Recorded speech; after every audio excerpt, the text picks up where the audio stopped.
Unmute गर्नुपर्छ sir. हस् भयो।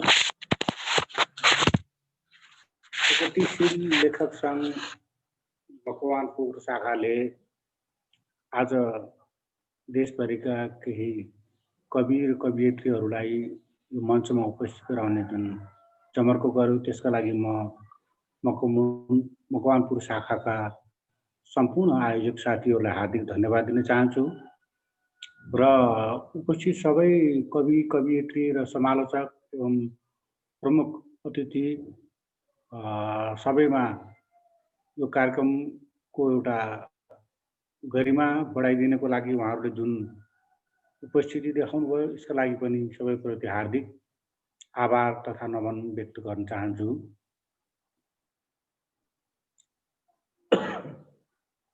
मैले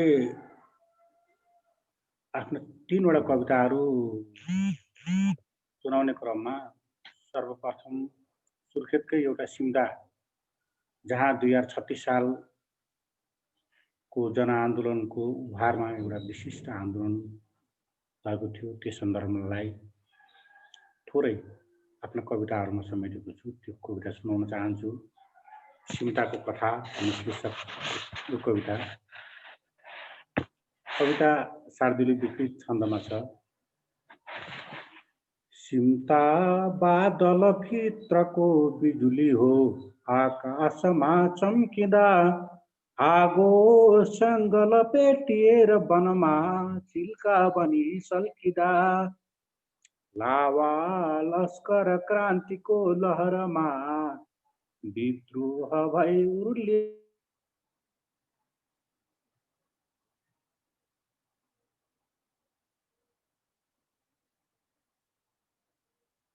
पूर्वी घामका किरणले पाखा पखेरा छुँदा काला शासक ढुमुलाउन पुगे त्यो देश हल्लाउँदा त्यो बेला पनि बिउजने सपुतको एक पहिलो थियो झिल्को खस्न नपाउँदै उदयको बल्लो उज्यालो थियो। सारा काम सकेर मग्न दुनिया आनन्दमा लीन भो बिस्तारै सबले भुलेर यसको अस्तित्व जेल भो। खैरालो किन बल्छ खैरालो किन बास बस्दछ यहाँ पछ्याउँदै पाइला पीडाले थलिँदै सुसाउँछ अझै बोकी सधैँ स्याउला। इन्द्रेणी सपना बुनेर जसरी आकाश रङ्गाउँछ यो आफू नै घरका दुखान्त लहरी गाएर सुस्ताउँछ। बैशाखी वनमा पलाउँछ सधैँ आफै नयाँ पालुवा सिमता उठ्न सके भविष्यतिरको बाटो छ आफै खुला। बैशाखी वनमा पलाउँछ सधैँ आफै नयाँ पालुवा सिमता उठ्न सके भविष्यतिरको बाटो छ आफै खुला। म यसपछि अरू कविताहरू सुनाऊ कि पालै पाला गरौँ सर, एक एकजनाको गरेर। हस्, बलभद्र सरलाई यो बलशाली कविताको लागि धन्यवाद। र अबको क्रममा पहिलो कविता राखिदिनु हुन कवि केशव थापाज्यूलाई अनुरोध गर्न चाहन्छु। उहाँ प्रदेश 5 नम्बर प्रदेशका अध्यक्ष हुनुहुन्छ। र अबको क्रममा हामी केशव थापालाई सुन्नेछौँ। केशव सर।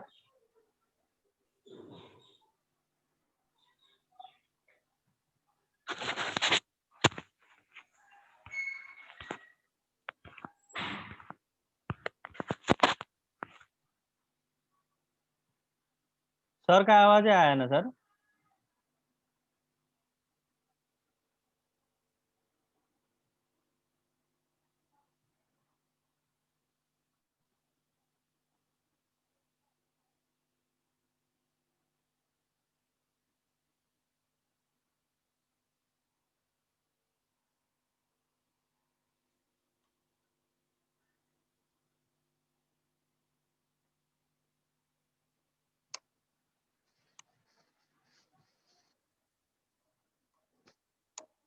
केशव सरको आवाज आएन। उहाँ प्राविधिक समस्या उहाँको मिले पछाडि हामी पुनः उहाँलाई सुन्नेछौँ। र अबको क्रममा प्रलेस केन्द्रीय पार्षद हुनुहुन्छ, त्यसै गरी साहित्य सङ्गम मकवानपुरका पूर्व अध्यक्ष हुनुहुन्छ र मकवानपुरमा रहेर साहित्य सिर्जना आफ्नो साहित्य कर्ममा निरन्तर लागिरहनुभएका आदरणीय सुभाष खनाल दाजुको कविता सुन्नेछौँ हामी यस क्रममा। र स्ट्यान्ड बाई रहिदिनु हुन कविराज पौडेल सरलाई अनुरोध गर्दछु। हामी केशव सरलाई केही समय पछाडि सुन्नेछौँ। सुभाष दाई, हजुरको पालो। हस्, धन्यवाद विशाल भाइ। आयोजक परिवार प्रलेस मकवानपुरलाई धन्यवाद दिन चाहन्छु र आजका प्रमुख अतिथि अमर गिरी सर, त्यस्तै समीक्षक बिन्दु म्याडम, आदरणीय निमेश सर लगायत मसँग कविता सुनाइराख्नुभएका सम्पूर्ण कविहरूलाई अभिवादन गर्न चाहन्छु। यो अवसर सिर्जना गर्नुभएकोमा प्रलेसलाई धन्यवाद।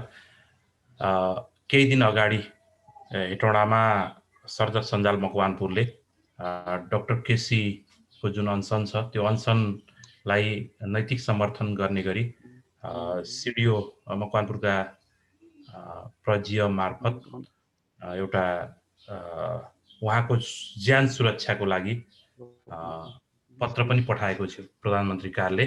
हाम्रो पनि त्यसमा सोलिडियारिटी समर्थन रहेको थियो।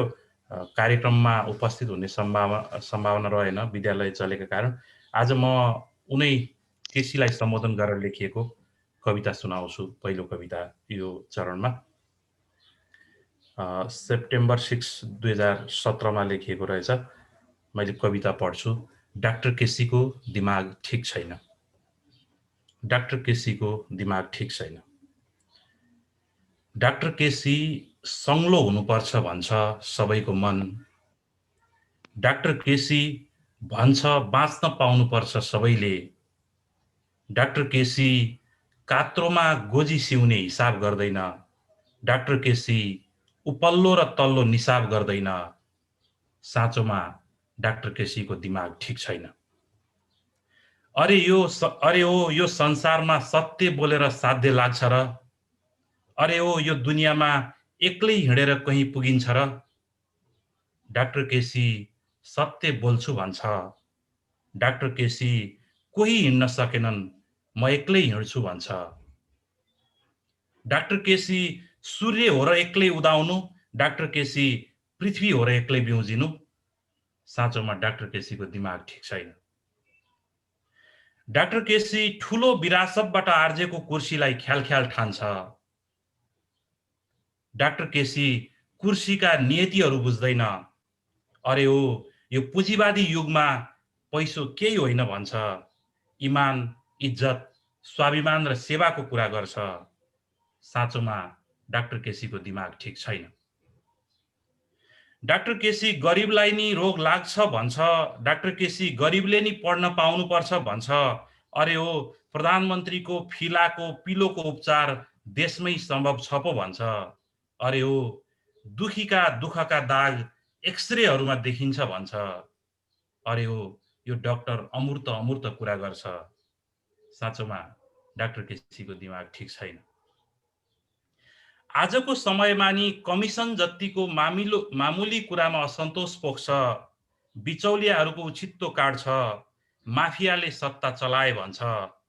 अरे ओ यो युगमा नि असल कुरा गर्छ। अरे ओ लोकतन्त्रमा विभेद हुँदैन पो भन्छ। साँचोमा डाक्टर केसीको दिमाग ठिक छैन। डाक्टर केसी गाउँ डुल्छ, बिमारी खोज्छ, सहरमा जस्तै गाउँमा नि रोग हुन्छ भन्छ। यो डाक्टर अनेक सनकी कुरा गर्छ।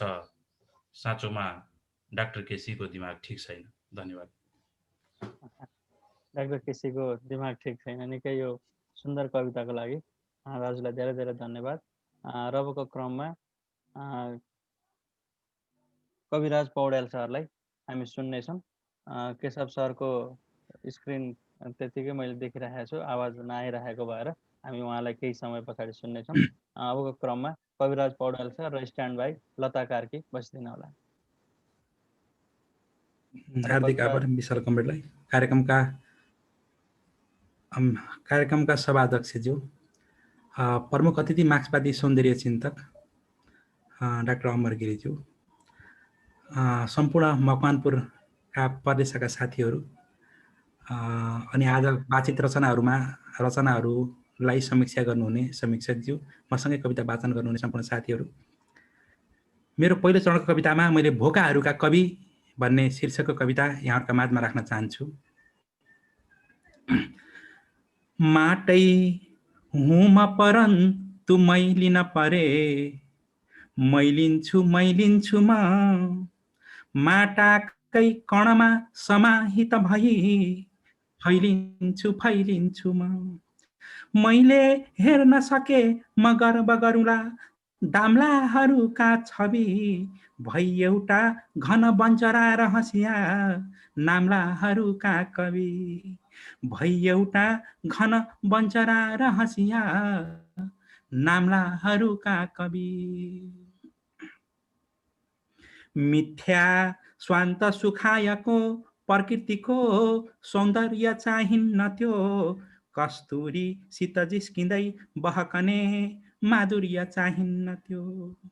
मैले देख्छु सदा पहाड वनमा डोकाहरूका छवि, केही चाहिन्न परन्तु बन्न म सके भोकाहरूका कवि, केही चाहिन्न परन्तु बन्न म सके भोकाहरूका कवि। मालीको कवि छैन फुलहरूका मात्रै यहाँ छन् कवि, लागे घाम ठिकै छ बादल भए जप्दैन कोही रवि। अग्लो पर्वत नित्य हेर्छ नि मुखा डाँडाहरूका छवि, चाहुन् जे अरू बन्न बन्छु म भने काँडाहरूका कवि, चाहुन् जे अरू बन्न बन्छु म भने काँडाहरूका कवि। पेटै भर्छ रको किसान नभए को बस्छ रक्षा गरी, फुल्ला पो कसरी गुलाब नबसे काँडा सुरक्षा गरी। सोझा पर्दछ मर्न खाली चुलिँदा बाङ्गाहरूका छवि, हुन्थे धन्य परन्तु बन्न म सके नाङ्गाहरूका कवि, हुन्थे धन्य परन्तु बन्न म सके नाङ्गाहरूका कवि। अन्तिम श्लोक। दुखीको पीर दुःख हम किन सके, यो जीवनी धन्य छ भारीले अठिने बसे कलममा यो लेखनी धन्य छ। दुखीको पीर दुःख हम किन सके, यो जीवनी धन्य छ भारीले अठिने बसे कलममा यो लेखनी धन्य छ। हेर्दैनन् असिना सहेर बतिला झर्नेहरूको छवि, हेर्दैनन् असिना सहेर बतिला झर्नेहरूको छवि, हुन्थे धन्य बने अकाल घरमा मर्नेहरूका कवि, हुन्थे धन्य बने अकाल घरमा मर्नेहरूका कवि। धन्यवाद। हस् धन्यवाद।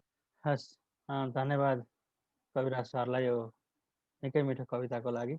र अबको क्रममा केशव सरको आवाज आइरहेको छैन। केशव सर,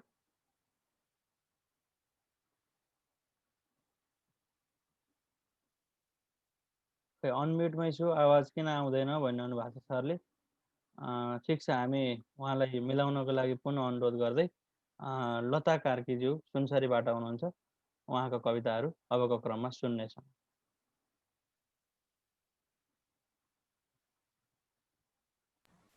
लता मिसको म्युट छ। अहिले आयो? हजुर हजुर। आजको यस कार्यक्रमका सभाध्यक्ष ग्रहण गरिरहनु भएका सभाध्यक्षज्यू, प्रमुख अतिथिज्यू र समकालीन साहित्यमा कलम चलाइरहनु भएका आजका मसँगै वाचन गर्ने 4 कविहरू र हामीलाई लाइभमा सँगै जोडिएर हेरिरहनु भएका सम्पूर्ण प्रिय पाठक मनहरूमा मेरो हार्दिक न्यानो अभिवादन टक्राउन चाहन्छु। र मैले अरू धेरै भूमिका नबाँधिकन सबै कुरा कविताले नै भन्ने हुँदा कविताको गर्व म केही पनि भन्दिनँ र मैले मेरो पहिलो कविता तपाईहरुलाई श्रवण गराउन चाहे। कविताको शीर्षक छ म समय हुँ। मेरो दुई जाङको बीचमा छ तिम्रो सत्ताको कुरूप अनुहार। म कहिले जुनेली रातलाई सिरानी हालेर निदाउन पाउँछु। म कहिले अँध्यारो गल्लीहरूमा आफ्नै छायाहरूसँग एक्लै निर्धक्क हिँड्न सक्छु। बाटो घाटो, चोक गल्ली, हाट बजार, स्कुल र रोधी घरबाट म कहिले सुरक्षित आफ्नो घर फर्किन सक्छु। म कहिले डरको पर्खाल भत्काएर उन्मुक्त हाँस्न सक्छु। म कहिले तिम्रो कालो सत्ताको पिञ्जडाबाट मुक्ति पाउँछु र कहिले देख्न पाउँछु मेरो जीवनका हाँगाहरूमा यौवनका राता फुलहरू फुलेको। म युगौँदेखि तिनैको पाप पखालेर बगिरहेको छु। समुद्री सतहको गहिराई र मेरो यौनीको गहिराईमा अन्तर के छ? भो नलगाऊ बाँध मेरा पखेटामा। भो नलगाऊ बाँध मेरा पखेटाहरूमा। तिम्रो मर्यादाको भित्ताभरि मेरै यौनीको रगतहरू लिपिएको छ। अब तिम्रो हिंस्रक अनुहारमा त्यही यौनीको रगत छ्याप्ने छु। जब फुल आगो बन्छे तब कागजको अहङ्कार सजिलै जलाउन सक्छे। हो मसँग यौनी छ, स्तन छ, तर यो नबिर्स कि ती बलिया देखिने लाखौं पुरुषहरू जन्माउने शक्तिशाली पाठेघर मेरै हो। तिमी पुरुष हौ त्यसैले तिमी बलियो ठहर्यौ, तर तिमी आफैमा यति कमजोर छौ कि जब आफ्नो उत्तेजनालाई रोक्न सम्म नसकेर एक डल्लो मासुको थुप्रो माथि मुख जोतिरह्यौ। धर्म, संस्कार, समाज र परिवार सबैले तिमीलाई बलियो त बनाइदिए, तर तिम्रा अश्लील आँखाहरूले आफ्नै छोरीसम्म भन्दैन कति कमजोर मानसिकताले थलिएको छौ तिमी। तिम्रा बलिया हड्डीहरू त मेरै रगतले बनेको हो। तिम्रो चिसो चेतनाको अगेनोमाथि मलाई भुतभुते खेल्न मन छ, जसले मेरा कलिला स्तनहरूमा वर्षौंदेखि तीखा नङ्ग्रा गाडिरहेको छ, जसले मेरा फक्रिन नपाएका ओठहरू टोकेर आफूलाई बहादुर प्रमाणित गर्न खोज्छ र मेरो यौनीमाथि लिङ्गकै दम्ब देखाउँछ। अब त अति भो आमा, मलाई यति बेला धारिलो तलवार हुन मन छ, जसको दम्बलाई रेटेर तिनैले बनाएको कानुनको तराजुमा राखिदिन मन छ। श्रीमान, मेरो विक्षिप्त नाङ्गो शरीरले तिम्रो इजलासको कठघडाबाट कहिले न्याय पाउँछ? सत्ताका ठेकेदारहरूको रिमोटबाट चलेका बलात्कारीहरूलाई फाँसी दिन किन मिल्दैन, जसले बारम्बार फुलहरूको अस्तित्व लुछिरहन्छ? म त सृष्टिकर्ता हुँ। मेरै यौनीबाट जन्मन्छन् मान्छेहरू। हेक्का रहोस्, सिङ्गो सृष्टिकर्ताको अस्तित्वलाई दबाउन खोज्नु भनेको अश्लील पुरुषहरू आफै तुहिनु हो। अब आफ्नै लागि उद्याउनु छ एउटा युगान्तकारी हतियार र छिनाइदिनु छ तिम्रो कानुन भन्दा माथि उठेर पितृसत्ताको बलमा उभिएको तिनीहरूको लिङ्ग र गर्दन र झुन्ड्याइदिनेछु माइती घर मण्डलाको बीच सडकमा। सक्छौ भने आओस् मलाई छुन, म हेर्नेछु बालुवाटारको गेटमा उभिएर पुरुषहरूको बहादुरी। अब यति बाँकी छ पितृसत्ताको जग हल्लाएर घिनलाग्दो सोच र सत्तामाथि म बारम्बार बलात्कार गर्नेछु। धन्यवाद। धन्यवाद लता कार्कीज्यूलाई यो निकै सशक्त कविताको लागि। केशव सर को अघि प्राविधिक समस्या थियो। सर अनम्युट गरिसक्नु भएको छ। आयो सर, आवाज आयो सर। हस्, अबको क्रममा प्रदेश 5 नम्बर प्रदेशका अध्यक्ष आदरणीय केशव थापा सरलाई उहाँको पहिलो कविताको लागि अनुरोध गर्दछु। धन्यवाद सचिवज्यू। यो जुन कार्यक्रम गरेको छ मकवानपुर प्रलेसले, म धन्यवाद दिन चाहन्छु। यसले देशलाई जोड्ने जुन काम गरेको छ अक्षरका माध्यमबाट, यो प्रशंसनीय कार्य छ। कार्यक्रमका अध्यक्षज्यू, प्रमुख अतिथिज्यू, समीक्षकज्यू, आज वाचन गर्ने कवि र आज हामीलाई साथ दिने श्रोता, साहित्य अनुरागी सम्पूर्ण मित्रहरूमा, यो अक्षरको यात्रामा हामी सँगसँगै छौँ, प्रलेसको यो यात्रामा हामी सँगसँगै छौँ भन्ने कुराहरू राख्न चाहन्छु। र म धेरै कुरा नगरिकन कविता वाचन गर्ने जिम्मा भएको हुँदा र हामीलाई सम्झाउनु भएकोमा विशेष आभार व्यक्त गर्दै म मेरो पहिलो कविता गिट्टी र सपना भन्ने कविता वाचन गर्न चाहन्छु। सडक भन्दा लामा कथा मुटुभरि बोकेर पनि सधैँ हाँसिरहने त्यो खोलाकी गिट्टीवाली आकाश भन्दा पनि विशाल लाग्छ। सडक भन्दा लामा कथा मुटुभरि बोकेर पनि सधैँ हाँसिरहने त्यो खोलाकी गिट्टीवाली आकाश भन्दा विशाल लाग्छ। कति खेप गिट्टी कुटी गिट्टीसँगै आफ्नो जिन्दगी कति पुटी उसँग हिसाब छैन, न सरकारसँग कुनै तथ्याङ्क छ। घाम भनिन, चिसो भनिन, हुरी भनिन, रात भनिन, पहाड जस्तो निधारबाट बगाएर आँसुको नदी कुटिरहन्छे कुटिरहन्छे। जिन्दगी कुट्छे कि गिट्टी, जिन्दगी कुट्छे कि गिट्टी, हिसाब निकाल्ने कुनै क्यालकुलेटर छैन। ऊ गिट्टी कुट्छे र हाँस्छे, ऊ गिट्टी कुट्छे र हाँस्छे, हाँस्छे र गिट्टी कुट्छे। सम्झन्छे कागको छोरा जसलाई निद्रामै घर छोडेर आएकी छे। सम्झन्छे कागको छोरा जसलाई निद्रामै घर छोडेर आएकी छे। ढुङ्गा पनि उसलाई बेलुन फोडे जस्तो लाग्छ, ढुङ्गा पनि उसलाई बेलुन फोडे जस्तो लाग्छ। हथौडा पनि उसलाई चङ्गा खेलाए जस्तो लाग्छ। किनकि साँझ बेच्नु छ धेरै भन्दा धेरै गिट्टी र किन्नु छ अलिकति मोटो चामल, अलिकति आलु, अलिकति नुन र तेल, अनि खुवाउनु छ छोडेर आएको त्यही आफ्नो भविष्यलाई, छोडेर आएको त्यही आफ्नो भविष्यलाई खुवाउनु छ। आफ्नै पखेटामा च्यापेर जब लय मिलाउँदै सुनाउँछे स्लिपिङ ट्याब्लेट जस्ता लोरीहरू, जब आफ्नै पखेटामा च्यापेर लय मिलाउँदै सुनाउँछे स्लिपिङ ट्याब्लेट जस्ता लोरीहरू।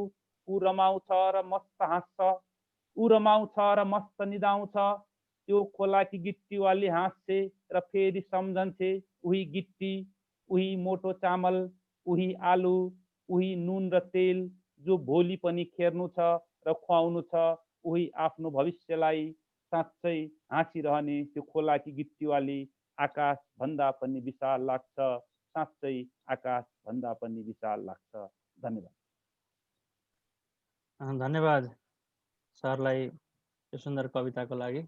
प्रलेश मकवानपुरले आयोजना गरेको 5 कविका 15 कविताको तेस्रो श्रृङ्खलामा आज हामी यहाँनिर उपस्थित भएका छौँ र हामीले 5 जना कविहरूका 5 वटा कविताहरू सुनिसकेका छौँ।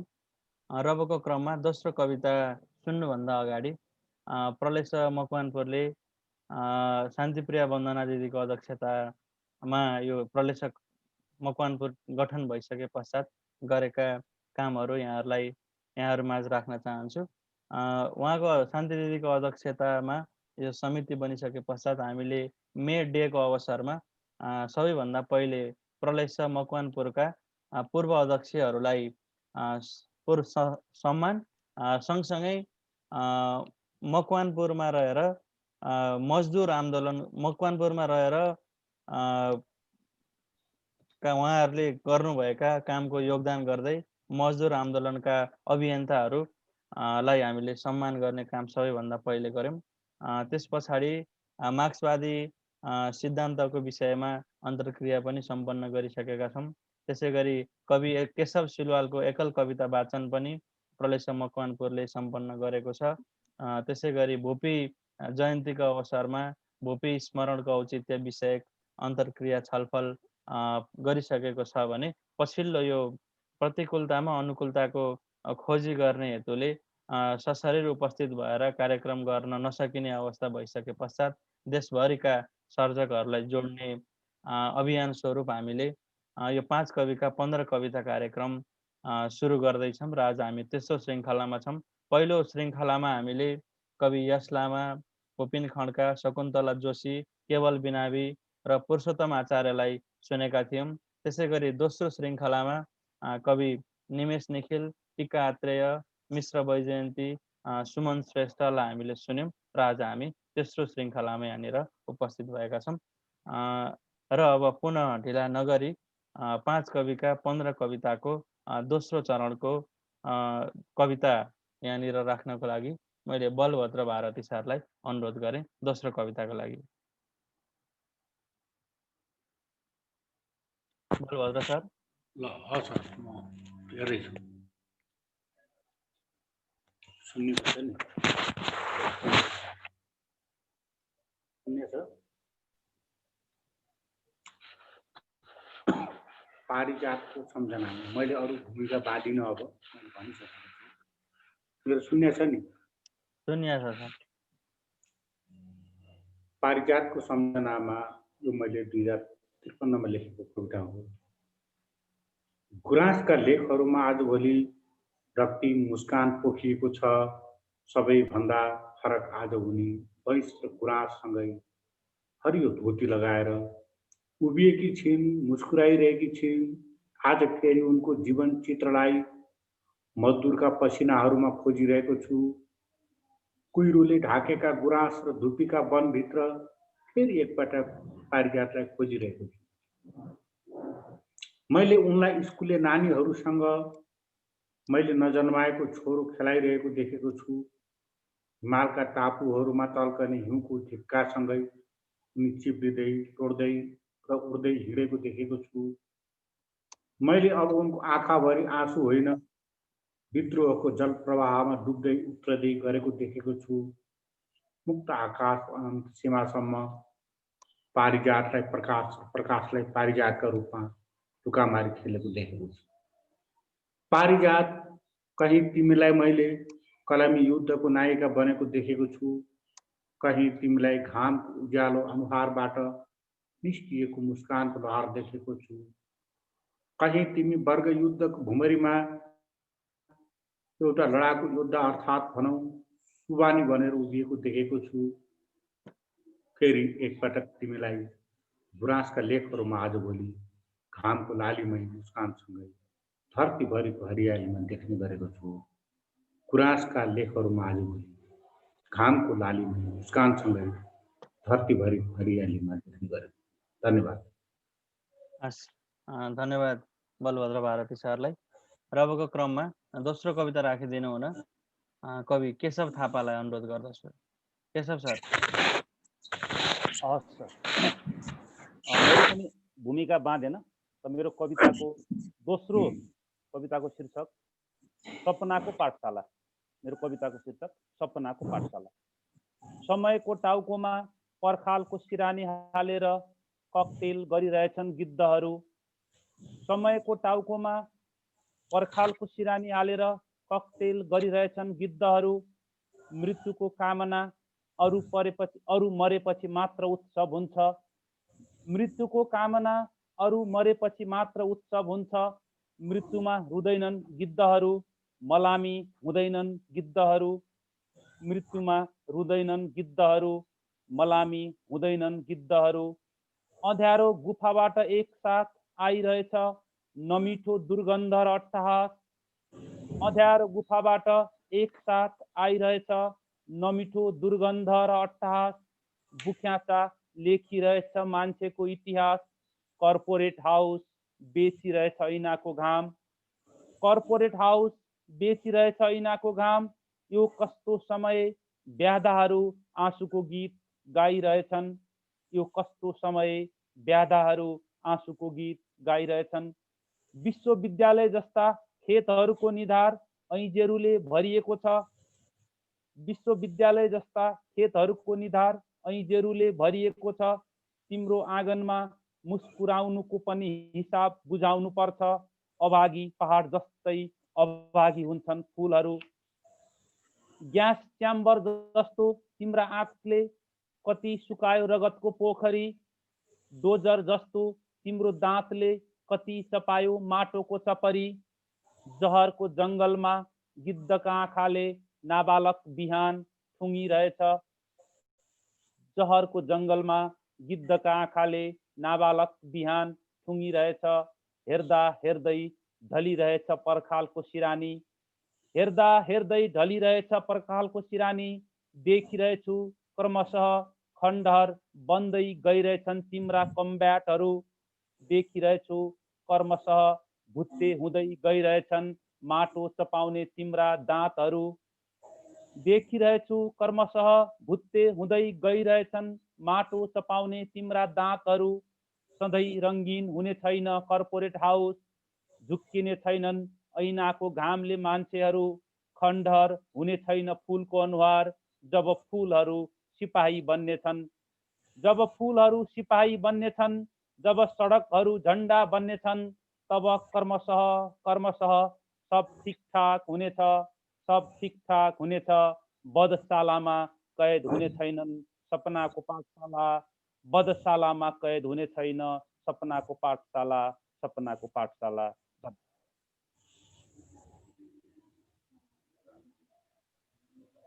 धन्यवाद सरलाई।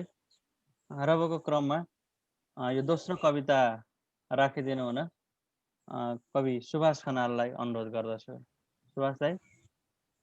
धन्यवाद।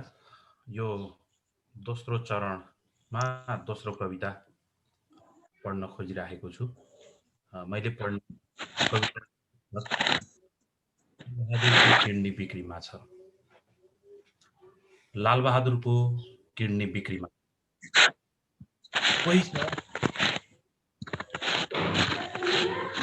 कोही छ आउनुहोस्, लालबहादुर दनुवार किडनी बेच्ने सुरमा छु। कोही छ आउनुहोस्, म लालबहादुर दनुवार किडनी बेच्ने सुरमा छु। श्रम बेच्ने भनेको हो, पसिनाले पखालेको रुपैयाँले खै सास धानेन। मुगलान भाष्यौं कि सोचेथे, पत्याएन साहुले ऋण। नालायक सरकार, यसको अनुदान र गाउँ बनाऊ कार्यक्रम सहरको कुन होटलमा बिर्को लाग्छ। बा फलाक्छन् मकैमा मल हाल्ने बेला भो, कहाँबाट ल्याउँछस् छिटो ल्या। आमा खोकीको रागमा नयाँ धुन झिक्छिन्, ओखती सकियो। यी उमेर सकिसकेकाहरू किन बाँच्छन्, बाध्यताले मेरो मनमा दुम्सीका झैं काँडा उमार्छन्। म लालबहादुर दनुवार किडनी बेच्ने सुरमा छु। सुन्या छु दुईटा हुन्छन् रे इमुला किडनी, किन चाहियो दुईटा। लुगा एकै जोर हुँदा नि भाकै छ, फेर्नु चाहिएन। खानु एकै मानु भए नि भाकै छ। जाबो यो के भन्छन् नि किडनी, किन चाहियो दुईटा। सुकेनास लागेको छोराको आन्द्रामा भर्न सक्छु कि अन्न। भ्वाङै भ्वाङको श्रीमतीको फरिया फेर्न सक्छु कि अर्को। छोरीको स्कुल जाने बाटो सक्छु कि किन्न। म लालबहादुर दनुवार किडनी बेच्ने सुरमा छु। सोध्छु म जस्तै लालबहादुरहरूलाई मारेर यो देशले कसलाई नागरिक बनाउँछ। धन्यवाद। धन्यवाद दाजुलाई दोस्रो कविताको लागि। र अबको क्रममा कविराज पौडेल सरलाई कविताको तेस्रो कविताको लागि अनुरोध गरेँ। धन्यवाद छ।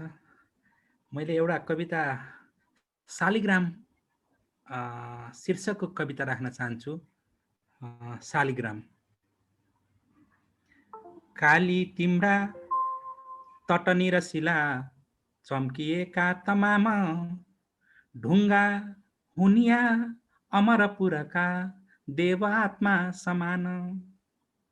वर्षी छोए शिखर तटमा, स्वर्णिमा निर्झरीले। छोए कि हुन् कि त नवपरी, शैलकी सुन्दरीले। पग्ली अग्ला हिम शिखरले, दुग्ध धारा दुहुन्छन्। देखि तिम्रै अनुपम छटा, शैल श्रृङ्गार रुन्छन्। मर्दा साध्वी अघितिर दिँदा, साप रोएर वृन्दा। आयौ पृथ्वी तलतिर सती, शक्तिको भोग्न निन्दा। गङ्गा ओर्लिन् तल शिव जटा, भइगयो पाप तरन। भस्मीभूत स्थित सगरका, पुत्रका पाप हरन। शालिग्रामस मरण मगरे, बढ्छ हजार चाख। तिम्रा वक्षस्थल निकटमा, छन् कथा लाख लाख। हर्दिउँ सारा दुःख पिरदी, त्राण भन्दै धरामा। आएका हौ अवतरित भई, शैलका कन्दरामा। तिम्रो स्पर्श प्रथम रविको, रश्मिया विष्णु रूप। तिम्रै सृष्टि स्थित किन भए, चित्र तिम्रा कुरूप। शालिग्राम सुरु। मान्छे कर्तव्य निष्ठा, पारी निर्धा तल कँद चढी उक्लिए खाली बाठा।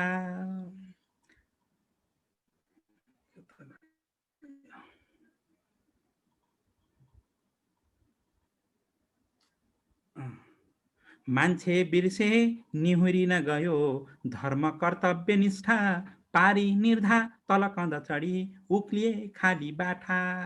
अग्लो डाँडो छल कपटले अग्लिँदै अग्लिँदै छ होचो सानो थुम दमनले होचिँदै छ। आस्था राखी मसित बरको आशा बोकेर जान्छन् आई मेरा निकट दिलको दर्द पोखेर जान्छन्। देउता ठान्छन् मनुज बिचरा भन्छु मै भ्रान्ति बुद्धि आफ्नै शौर्य मृत नपिउने हाय कस्तो कुबुद्धि। खेपी पीडा युग युग बिते ठोक्किँदा म वल्लो पल्लो विकट तटमा घस्रिँदा म। लीला नै हो प्रकृति कविको सिर्जनाको अवश्य देख्छन् मान्छे अविदित कुनै देवताको रहस्य। मेरो चक्र स्थित मनुज हे कर्मको गीत गाऊ मेरो शैली निर नवकला कार कोलाज पाऊ। पीडालाई निसिदिन कुदी साधना सिद्धि पाऊ मेरै शिल्पी निर समयको सिर्जना मगमगाऊ। अन्तिम श्लोक। एउटा यात्रा अब सुरु गरौँ कर्मको प्रीतलाई मेरो आफ्नै श्रम र पसिना शिल्पको गीत गाई। मैले मेरै कलम बलमा पाखुरा लेखिदिन्छु मैले मेरै कलम बलमा पाखुरा लेखिदिन्छु। छर्की धरती भरि श्रम सुधा टाकुरा टेकिदिन्छु छर्की धरती भरि श्रम सुधा टाकुरा टेकिदिन्छु। धन्यवाद। धन्यवाद कवि सरलाई यो निकै सुन्दर कविताको लागि। अबको क्रममा कविता वाचनको निमित्त दोस्रो कविताको लागि कवि लता कार्कीलाई अनुरोध गर्न चाहन्छु।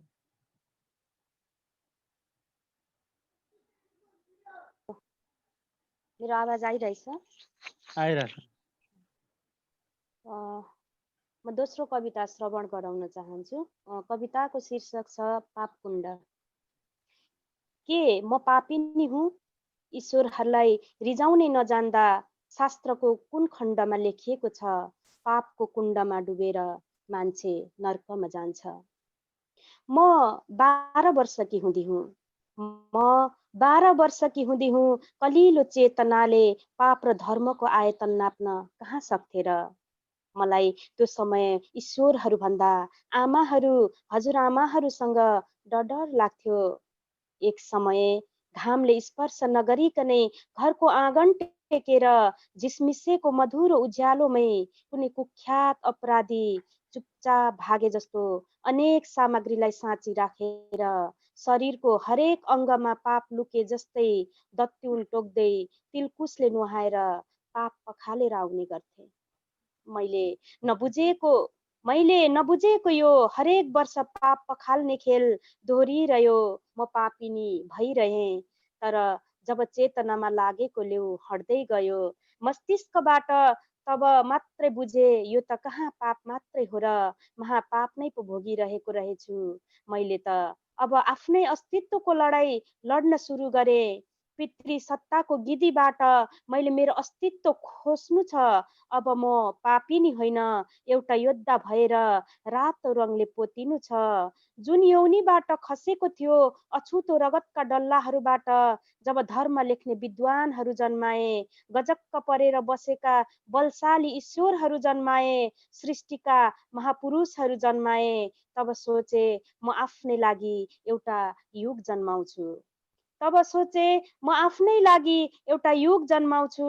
जुन यौनीको तागतले शक्तिशाली बनेको पितृसत्ताका बलिया शरीरहरू छोइदा तिमी आफ्नो अस्तित्वमाथि कसरी निरीह हुन सक्छौ र। अब कमजोर अवचेतनहरूलाई कुल्चिएर उन्मुक्तिको आकाशमा उड्न सिक। आखिर के अपराध गरे होलान् र व्यर्थै भ्रममा रुमलिएर वर्षभरि गरेको पाप पखाल्नुपर्छ भन्दै ऋषि पञ्चमी नुहाउन तल्लिन्छन् आमाहरू।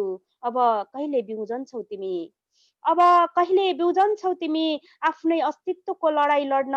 आमा तिमीलाई अग्निकुण्डमा बसेर जीवनको परीक्षा लिनुपर्छ कसले भन्यो?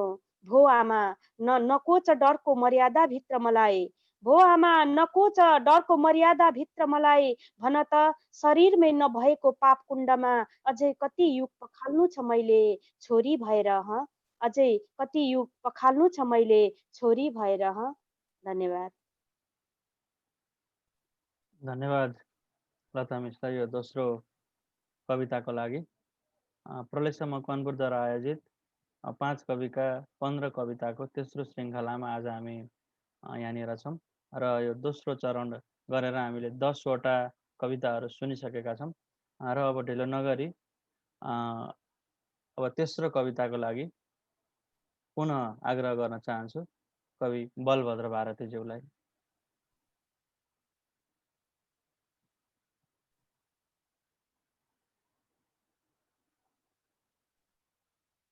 सरको म्युट छ सर, अनम्युट गर्नु।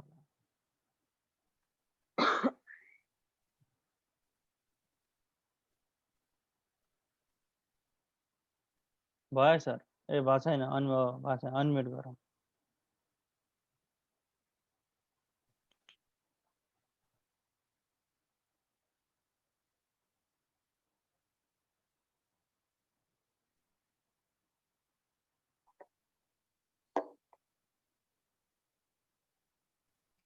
भएको छैन भारतीजी, भएको छैन, अनम्युट भएको छैन। नानीले गरिदिँदै हुनुहुन्छ रहेछ। ल ठिक भयो, सुन्यो होइन? शून्य छ, अहिले सुन्यो सबै? शून्य छ सर। मृत्युञ्जय योद्धा सुन्नुभएको छ नि? हेलो हजुर सर, शून्य छ। ए सुन्नु छ, ल ठिक। मृत्युञ्जय योद्धा यो 2054 कार्तिकमा लेखेको कविता हो। यो कविता शार्दूलिक विपरीत छन्दमै छ। म तपाईहरुलाई अरु भूमिका केही नबाँधिकन कवितातिर जान्छु। मृत्युञ्जय योद्धा। तिम्रो बेग सुदूर घाम सरी झैं पाखा परे पुग्नु छ। बुढो रात कुरेर हुन्न अहिले, चोप भोलि नै ढल्दछ। तिम्रो उच्च सलाममा जल जला चिङ्काङ झैं उठ्दछ।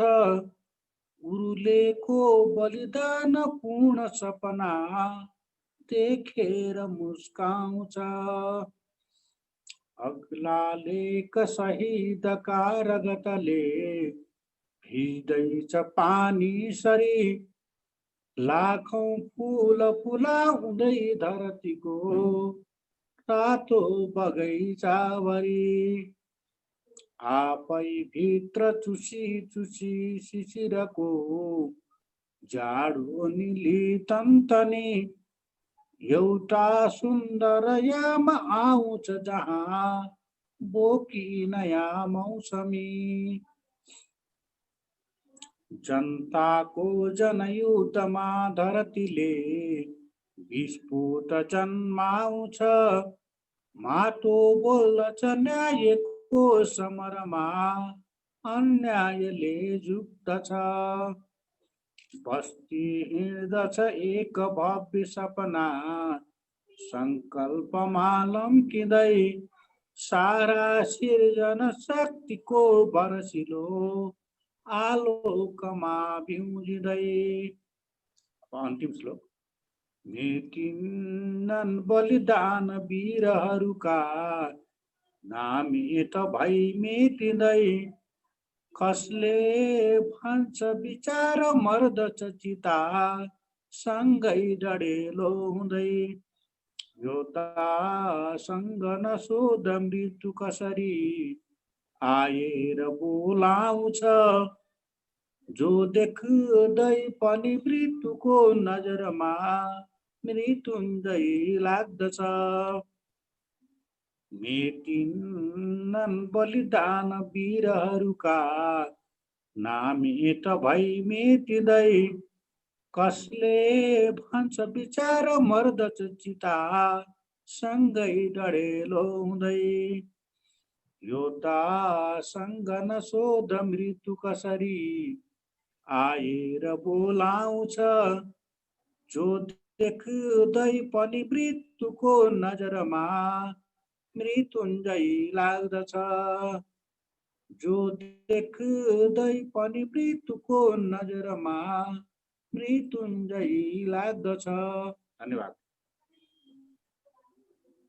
धन्यवाद बलभद्र भारती सरलाई। र दोस्रो कविताको लागि पुनः केशव थापा सरलाई अनुरोध गरेँ। केशव सर। धन्यवाद सचिवजी। यो कोभिड-19ले पारेको असर सुरुमा हामी अत्यन्त डरायौँ, पुरै घरभित्र बस्यौँ ढोका चुकुर लगाएर, र त्यही सेल्फ क्वारेन्टाइनलाई सम्झेर एउटा कविता लेखेको छु, त्यही वाचन गर्ने अनुमति चाहन्छु। सघन अँध्यारोमा दौडिरहेछ जुन किरी, त्यही उज्यालोमा समयको पाइला भएर उभिएको छु। सघन अँध्यारोमा दौडिरहेछ जुन किरी, त्यही उज्यालोमा समयको पाइला भएर उभिएको छु।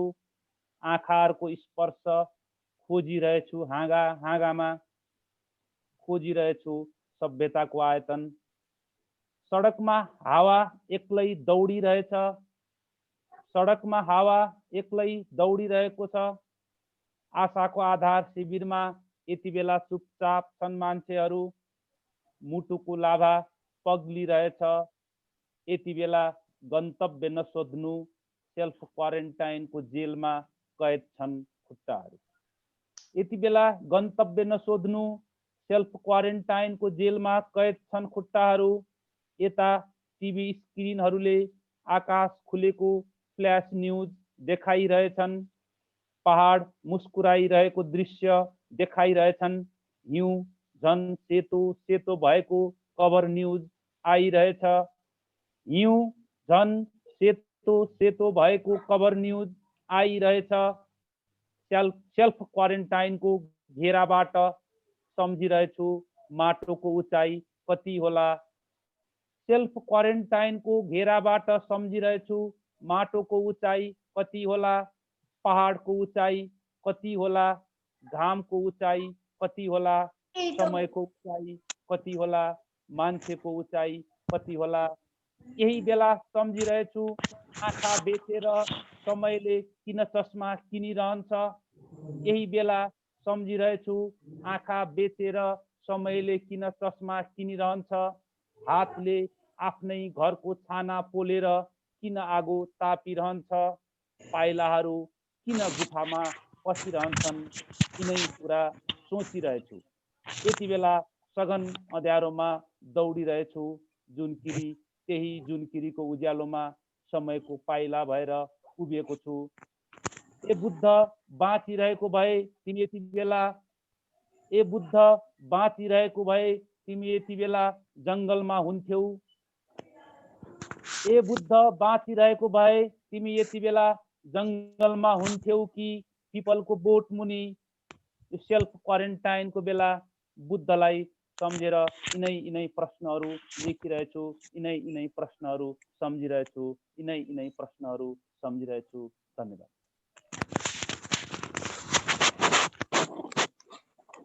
धन्यवाद केशव सरलाई आफ्नो तेस्रो कविताको लागि। र अबको क्रममा तेस्रो कविता वाचन गरिदिनु हुन कवि सुभाष खनाललाई अनुरोध गर्न चाहन्छु। सुभाष दाई।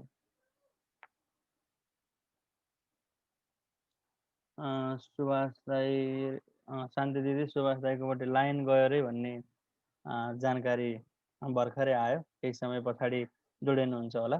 र अबको क्रममा कविराज पौडेल सरलाई कविता वाचनको निमित्त अनुरोध गर्न चाहन्छु। उहाँ यो छन्द कविताको उन्नयनका लागि निरन्तर लागिरहनु भएको छ। छन्दवादी समाज नेपालबाट प्रतिनिधित्व गर्नुहुन्छ। अबको क्रममा कविराज पौडेल सर। धन्यवाद छ। तेस्रो कविता कविताको शीर्षक मेरो कविता भन्ने रहेको छ। मेरो कविता।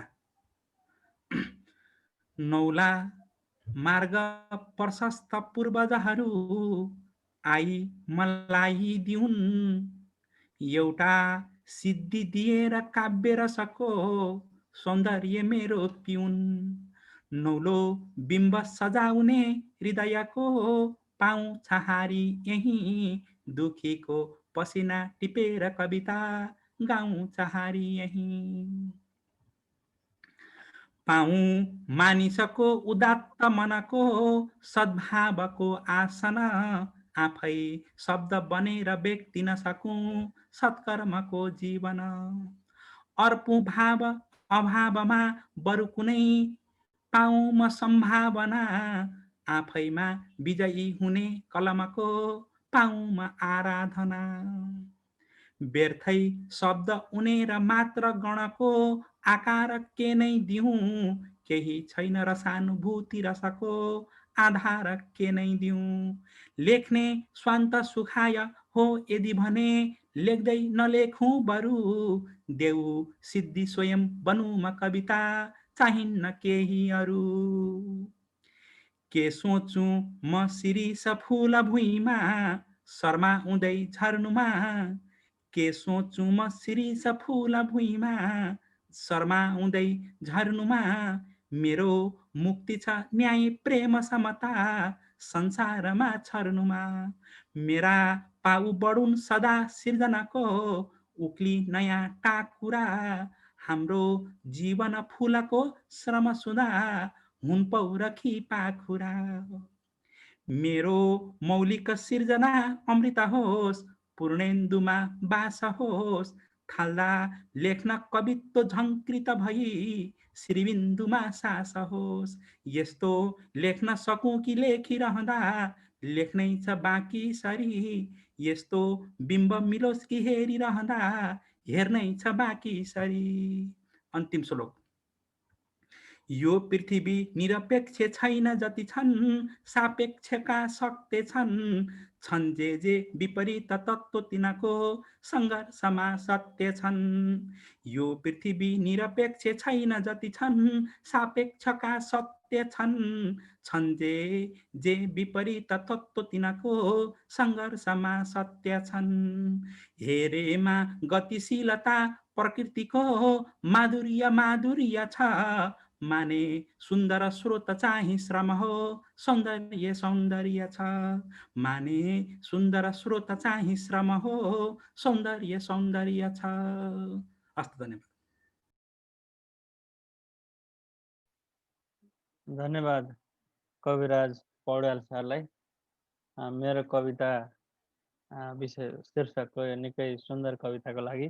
अबको क्रममा आफ्नो तेस्रो एवं अन्तिम कविता राखिदिनु हुन कवि लता कार्कीलाई अनुरोध गर्न चाहन्छु।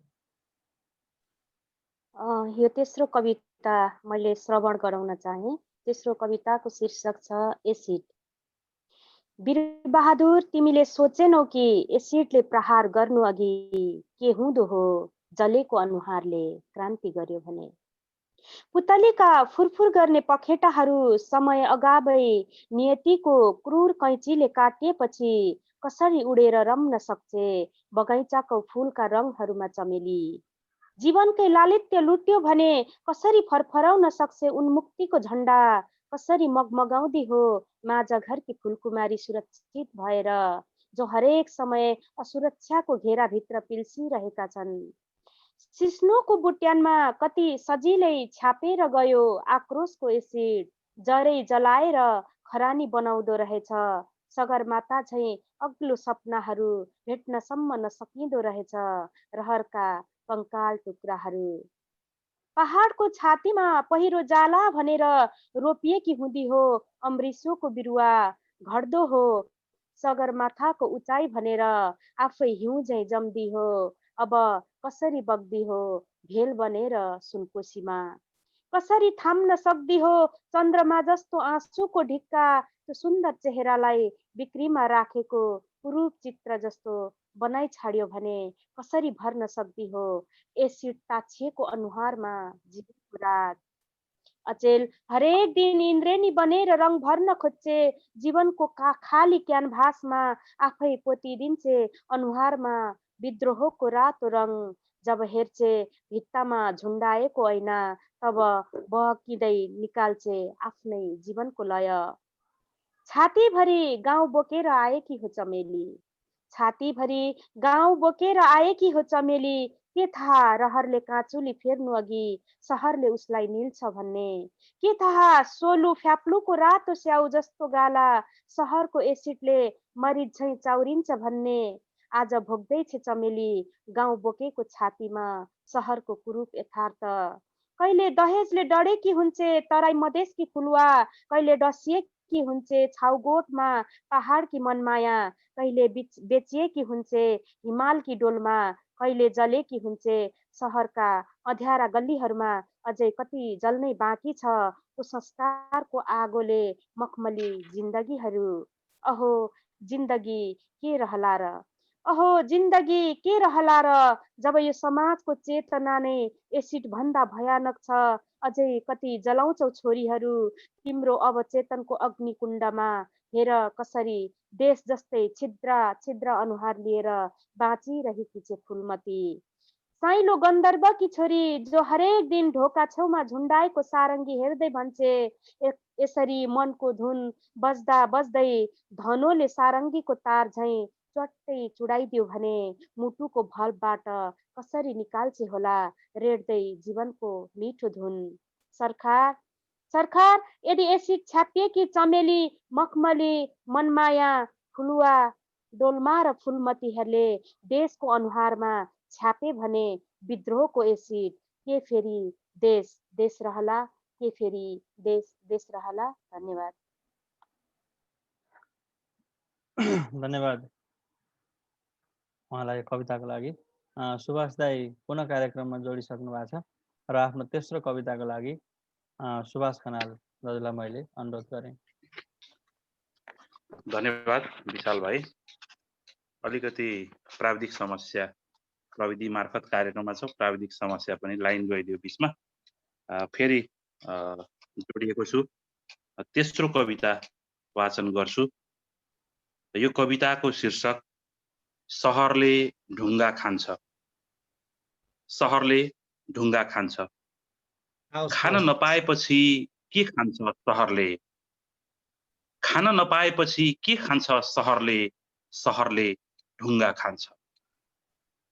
घर पछि घर पलाएको छ जग्गामा, श्रमिकहरू होइन कमिसन चिन्नेहरूलाई बचाउने नियत पालेको छ। सद्भाव बिर्सेर मुटुमा सिउँडी रोपेको छ। ख्याल गरेर हेर्नुहोस् सक्कली अनुहारहरू कम र नकाबधारीहरू बढी भेटिन्छन् सडकमा। क्रय विक्रयको सम्बन्ध हुर्किरहेछ सामाजिक अवयवमा। जब सहरले पैसा मात्र चिन्छ र पैसाले मान्छे चिन्दैन, त्यसपछि के खान्छ सहरले, सहरले ढुङ्गा खान्छ। सहरले मालपोत कार्यालय चिन्छ, नापी कार्यालय चिन्छ, बैंक चिन्छ, नक्सा र पूर्जाहरू चिन्छ, चेक र नगदहरू चिन्छ, जग्गा पनि चिन्छ। र जग्गाको उत्पादन त्यसपछि के खान्छ सहरले, सहरले ढुङ्गा खान्छ। गाउँ सहरको सिकोमा छ, प्लटिङमा अनुवाद भइरहेको उसको अनुहार सहर झैँ देखिँदै गइरहेछ। सहर बन्न नसकेको छटपटी टाँगेर छातीमा गाउँ पल्सर चढेर सहर पुग्छ र फर्किन्छ। ऊ पनि बिर्सँदै गइरहेछ श्रम, भुल्दै गइरहेछ उत्पादन। थुप्रै भोलिहरूमा के खान्छ सहरले, के खान्छ देशले, विकल्प छैन खान नपाएपछि सहरले ढुङ्गा खान्छ। ढुङ्गा ढाडमा खाए चोट लाग्छ, पेटमा भए अपचुन। धन्यवाद। धन्यवाद सुभाष दाईलाई आफ्नो तेस्रो कविताको लागि, सुन्दर कविताको लागि। प्रलेसा मकवानपुरद्वारा आयोजित 5 कविका 15 कविताको तेस्रो श्रृङ्खलामा हामीले 5जना कविहरूका 15वटा कविताहरू सुनिसकेका छौँ र अबको क्रममा हामीले निर्धारित कार्यक्रमको सेड्युल अनुसार नै 5 जना कविहरूका कविताहरूमाथि आदरणीय कवि एवं समालोचक बिन्दु शर्मा दिदीले बोल्नुहुनेछ र अबको क्रममा दिदीलाई अनुरोध गर्न चाहन्छु। धन्यवाद। नमस्कार। टाइम कति हो मेरो समीक्षाको?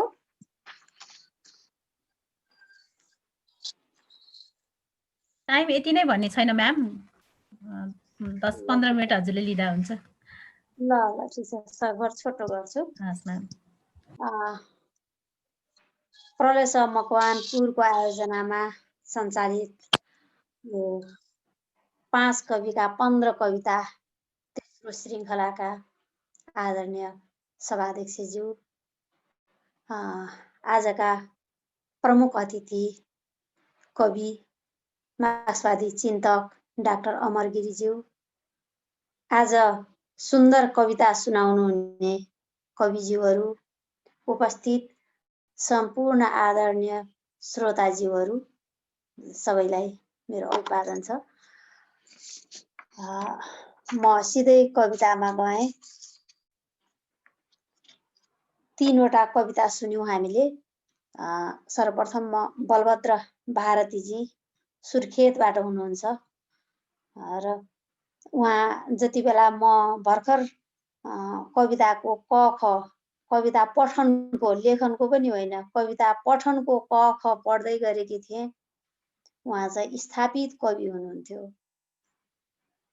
र उहाँको कुहिरो र काग भन्ने कविता सङ्ग्रह सम्भवतः मलाई उपहारमा आएको त्यो किताब थियो होला, किनभने भर्खर कविता पढ्न सिक्दै गरेको मान्छेलाई उहाँले चाहिँ त्यो किताब उपहार दिनुभएको थियो र त्यो धेरै मैले पढेको कविता सङ्ग्रह हो र आज उहाँले त्यही सङ्ग्रहबाट कविताहरू सुनाउनु भएको छ र उहाँका कविताहरूलाई समग्रमा भन्दाखेरि 3 वटै कविता चाहिँ क्रान्ति, परिवर्तन प्रतिको प्रतिबद्धता प्रकट गरिएका कविताहरू हुन्। पहिलो कवितामा उहाँले सिम्ताको कथा भन्ने पहिलो कविता छ। यो कवितामा चाहिँ उहाँले 2036 सालमा भएको आन्दोलनकालीन परिवेशलाई समेट्नु भएको भनेर आफै भन्नुभएको पनि छ र त्यो सिम्ताको वास्तविकता के हो र त्यहाँका मान्छेको द्वन्द्वात्मक चेत चाहिँ यो कवितामा आएको छ। आफ्नै घरका दुखान्त लहरी गाएर सुनाउँछ भन्ने उहाँको पङ्क्तिले चाहिँ आफ्नै त्यो सिम्ताभित्रका नमिलेका पक्षहरू, दुःखका पाटाहरूलाई चाहिँ सुनाउँछ भनेर यसरी द्वन्द्वात्मक चेत प्रस्तुत गर्नुभएको छ सुन्दर पद्य लयमा। दोस्रो कविता हो पारिजातको सम्झना। यो चाहिँ अलिकति अभिधात्मक भन्दा पनि अलिकति लक्षणात्मक अर्थ प्रबल भएको कविता हो, किनभने सोझै हेर्दा पढ्दा चाहिँ पारिजातको सम्झना नै छ यसमा, तर यसको अन्तर्य र यसले प्रस्तुत गरेको अर्थ चाहिँ यो गुराँसका लेखहरूमा चाहिँ रक्तिम फुलहरू फुलिरहेका छन्, त्यस पछाडि कहीँ चाहिँ पारिजातलाई युद्धको नायिका देखेको छु भन्ने खालको अभिव्यक्तिले र यो कविता 2053 सालमा लेखिँदाखेरि र त्यति बेलाको त्यो जनयुद्धप्रतिको उहाँको पक्षधरता, त्यो प्रतिको प्रतिबद्धता पनि यसमा देखिन्छ र यो 52 सालमा आरम्भ भएको जनयुद्धलाई चाहिँ यहाँ पारिजातको सम्झना मार्फत त्यो पारिजातले लिएको उनको जुन खालको एउटा अग्रगामी परिवर्तनशील विचार थियो, त्यो विचार चाहिँ व्यवहारमा सार्थक हुँदै गएको भन्ने कुरा चाहिँ यो कविताले देखाएको छ। त्यस पछाडि अर्को कविता हो मृत्युञ्जयी योद्धा। यो पनि योद्धाहरूको समर्पणको गायन गरिएको कविता हो। यसरी मैले हेर्दा उहाँका कवितामा चाहिँ क्रान्ति र परिवर्तन प्रतिको प्रतिबद्धता ज्यादा पाएँ आज प्रस्तुत गरिएका कविताहरूमा। र अब म भनि पनि हाल्छु, किनभने उहाँले यो कविता सबै कविताहरू कुहिरो र कागबाट सुनाउनु भएको छ र यी 60 सालभन्दा अगाडि लेखिएका कविता हुन् र अब यो 17 वर्ष भयो यो अवधिमा लेखिएका कविताहरू सुनाएको भए अझै आभारी हुने थिएँ म चाहिँ पर्सनल्ली, किनभने उहाँ मेरो सहपाठी मित्र पनि हुनुहुन्छ, मैले आदर गरेका र कतिपय सन्दर्भमा मलाई मेरो मार्गदर्शन गर्ने कवि पनि हुनुहुन्छ। त्यस आधारले पनि मैले उहाँलाई यति भनेकी हुँ, बलभद्र भारतीज्यूको साहित्यिक लेखन पुनः कविता लेखन चाहिँ सक्रिय हुँदै जाओस् भन्ने शुभकामना प्रकट गर्दछु। त्यसपछि आज वाचन गर्ने अर्का कवि हुनुहुन्छ हेटौडाका सुभाष खनाल। उहाँले प्रस्तुत गर्नुभएको पहिलो कविता डाक्टर केसीको दिमाग ठिक छैन, किनभने अहिले पनि गोविन्द केसी अनसनरत हुनुहुन्छ। आज 23औं दिन हो क्या र सम्भवतः राज्यले उहाँका मागहरू सुनिरहेको छैन। उहाँका होइन, त्यो हाम्रा मागहरू सबै समस्त। र त्यसैले यसमा त एउटा व्यङ्ग्यार्थ निहित कविता हो यो चाहिँ। खासमा पुँजीवादी युगमा चाहिँ पैसा केही होइन भन्नु मूर्खता हो होइन। सत्य बोल्नु, मानवता चाहनु, सद्भाव चाहनु चाहिँ गोविन्द केसीको मूर्खता हो भनेर खासमा सरल र अभिधात्मक रूपले धेरै कुरा भनेर उहाँले चाहिँ सिधै भन्न खोजेर त्यसको अर्थ चाहिँ व्यङ्ग्यद्वारा सम्प्रेषण गर्न खोज्नु भएको छ।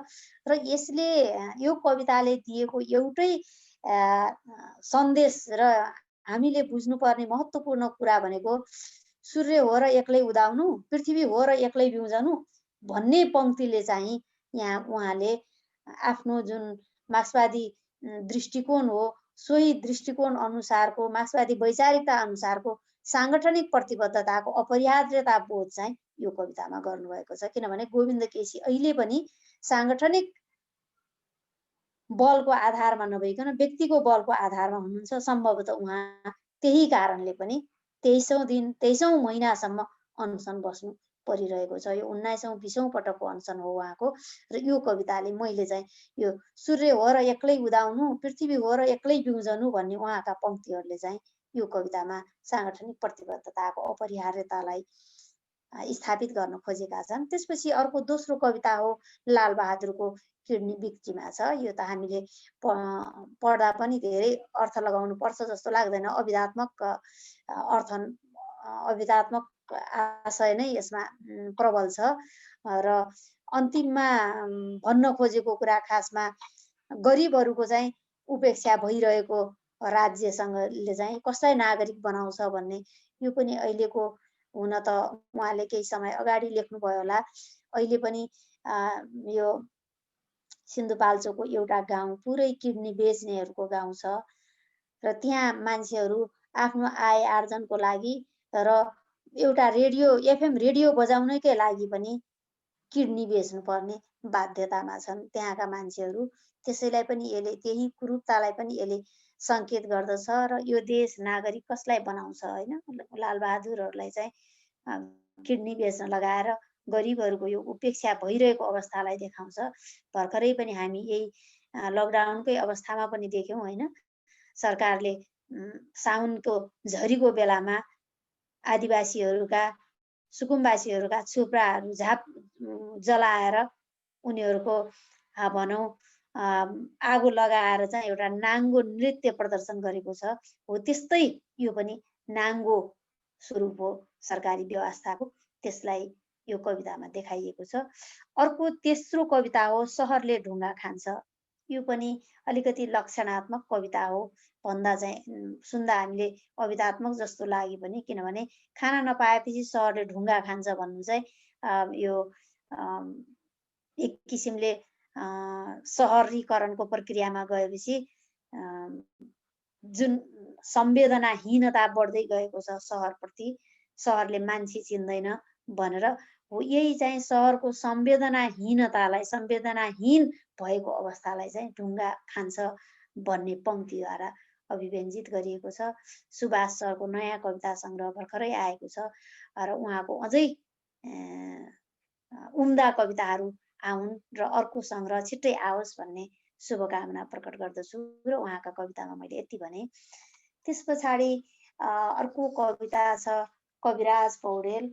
मैले नाम सुनेका छन्द कवि हुनुहुन्छ कविराज पौडेल र पछिल्लो समयका छन्द लेखन कविहरूमा चाहिँ विशिष्ट कविका रूपमा उहाँलाई मैले लिएकी छु। पहिलो कविता उहाँको भोकाहरूका कवि भन्ने कविता छ र पहिलो दोस्रो तेस्रो नै भनौँ उहाँको समग्रमा तीनटै कविताहरूको सार एक लाइनमा भन्नुपर्दा चाहिँ श्रमको सौन्दर्य गायन गर्ने कवि हुनुहुँदो रहेछ उहाँ।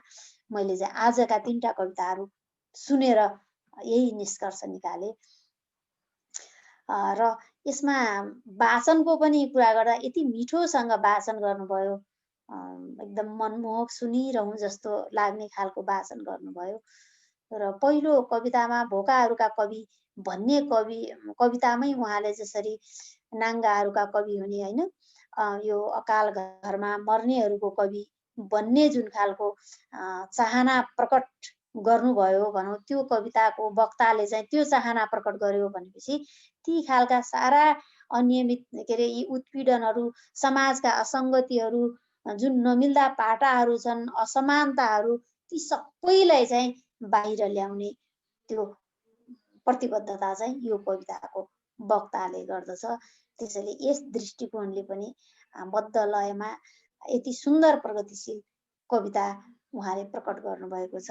समाजका दुईटा अमिल्दा पाटाहरूलाई कसरी द्वन्द्व सिर्जना गरिरहेका छन् भन्ने कुरा चाहिँ यसैबाट देखिन्छ होइन। माटै हुँ म मैलन हुँ परे मैलन छु म भन्ने पंक्तिबाटै नै उहाँले चाहिँ एउटा भुइँ मान्छेहरूको त्यो श्रम अथवा ती भुइँ मान्छेहरूप्रतिको सम्मान भाव प्रकट गर्नुभएको छ। र त्यो यात्रामा जाँदाखेरि चाहिँ यसले त्यस पछाडि शालिग्राम, यो उहाँको निकै सुन्दर कविता हो र यहाँ केही पंक्तिहरू मलाई एकदमै मन परेका छन्, जसले अर्थ कस्तो खालको दियो भनेपछि अहिलेको अवस्थालाई यो पुँजीवादले जुन कुरूपता सिर्जना गर्दछ, धनी र गरिब बीचको खाडल जुन झन् बढाउने काम गर्छ, त्यसैलाई चाहिँ उहाँले कति सुन्दर ढङ्गले अग्लिँदै जान्छ होइन, थुमहरू अझै भासिँदै जान्छन् भनौँ, होचिँदै जान्छ भन्ने पंक्तिहरूद्वारा प्रकट गर्नुभएको छ। त्यसै गरी अब यो यस कवितामा मैले प्राप्त गरेको अर्थ भनौँ, मैले बोध गरेको अर्थ चाहिँ खासमा यो जुन सङ्घर्षबाट खारिँदै गएपछि कसरी नदीमा बग्दै ठोकिँदै गर्दाखेरि एउटा ढुङ्गा चाहिँ शालिग्राममा रूपान्तरण भयो हो। त्यो शालिग्रामको बिम्बद्वारा चाहिँ यो शालिग्राम रूपी श्रमिकहरूको श्रमको गायन गरिएको कविता हो। उनीहरू पनि त्यो श्रमबाट त्यसै गरी जसरी शालिग्राम त्यो नदीमा बग्दै ठोकिँदै भनौँ ढुङ्गा शालिग्राम बन्न सक्यो, त्यो श्रमिकहरूको श्रम पनि श्रमबाट उनीहरू खारिँदै एक किसिमले शालिग्राम बन्छन् भनेर यो शालिग्राम चाहिँ श्रमिकहरूको बिम्बका रूपमा उभ्याइएको मैले यसमा सुन्दर कविताका रूपमा चाहिँ मैले यसलाई लिएकी छु। र यस्तै सुन्दर कविताहरू अझ आउँदै जाउन्। त्यसपछि अर्को तेस्रो कविता हो उहाँको मेरो कविता भन्ने छ। यो चाहिँ खासमा अब यो श्रृङ्खलामा उहाँले पहिलो यो फर्स्टमा राख्नु पर्थ्यो भन्ने लाग्छ, किनभने उहाँले आफ्नो कविताको एक किसिमको आराधना हुन्छ नि, कविताको आराधना अथवा आफ्नै कविताको त्यो लेखन प्रक्रियाको आह्वान, एउटा आशीर्वाद कविताको रूपमा चाहिँ उहाँको यो कविता आएको छ होइन। न्याय, प्रेम, समता यो संसारमा छर्न सकूँ, म चाहिँ यस्तो गर्न सकूँ भनिकन त्यो भाव प्रकट गर्नुभएको छ। यो पनि अगाडिकै कविताहरूको अर्थलाई चाहिँ यसले पनि निरन्तरता दिन्छ होइन। स्वान्त सुखाए हो भने लेख्दै नदेख्नु होइन, त्यसले गर्दाखेरि यहाँ चाहिँ म यस्तो लेख्न सकूँ भनेर ठ्याक्कै यहाँ पनि दुईटा विपरीत तत्त्वहरूको सङ्घर्षलाई लेख्न सकूँ भन्ने आशय चाहिँ उहाँले यो कवितामा प्रकट गर्नुभएको छ। र छन्दका माध्यमबाट यति सुन्दर छन्द कविता सिर्जना गर्नुभएकोमा अझै उहाँको यो छन्दमा जुन प्रगतिशील चिन्तन प्रस्तुत गर्ने तरिका, यो जुन क्षमता हो त्यो अझै वृद्धि हुँदै जाओस् भन्ने म कामना गर्दछु। किनभने मेरो धेरै साथीहरूसँग बहस हुने गर्दछ र अहिले पछिल्लो चरणमा हेर्दाखेरि प्रगतिशील कविताहरू एउटै खालको प्रगतिशील छन्द कविताहरू चाहिँ एउटै खालको धरामा अलिकति आदर्शवादी ढङ्गले आइरहेको परिस्थितिमा पछिल्लो समय पुरुषोत्तम आचार्यका केही कविताहरू पनि त्यो परम्परालाई तोडेर आउन सके। त्यसै गरिकन कविराज पौडेलका पनि त्यो पहिलो परम्परालाई तोडेर चाहिँ आएका छन्। म उहाँलाई हार्दिक बधाई भन्दै अझ सुन्दर कविताहरू पढ्न सुन्न पाइयोस् भन्ने कामना गर्दछु। त्यसपछि अर्को कवि हुनुहुन्छ लता कार्की सुनसरी। उहाँलाई मैले यसअघि सुनेकी पढेकी रहेनछु र यो अवसरका लागि म प्रदेश मकवानपुरप्रति आभारी छु। किनभने देशभरिकै कविताहरू सुन्ने अवसर जुराइदिनु भएको छ मलाई। उहाँले आज 3वटा कविता वाचन गर्नुभएको छ। म समय हुँ, पापकुण्ड र एसिड। यी चाहिँ सबै एकदमै समकालीन भनौँ समसामयिक भर्खरैका नयाँ घटनाहरूमा आधारित जस्ता कविता लाग्छन्। किनभने यो वर्षौंदेखि नारीले खपेका उत्पीडन र त्यो चाहे धर्मका नाममा होस्, चाहे संस्कारका नाममा होस्, यी समाज र संस्कृतिलेका कुप्रथाहरूले डामिएको अवस्था होस्, त्यो सबैको विरोध गरेर सशक्त ढङ्गले अत्यन्त मुखरतापूर्वक नारी चेतना प्रकट गरिएका कवि हुन् लता जीका। र यहाँ म कहिले सुरक्षित आफ्नो घर फर्किन सक्छु भन्ने प्रश्न छ।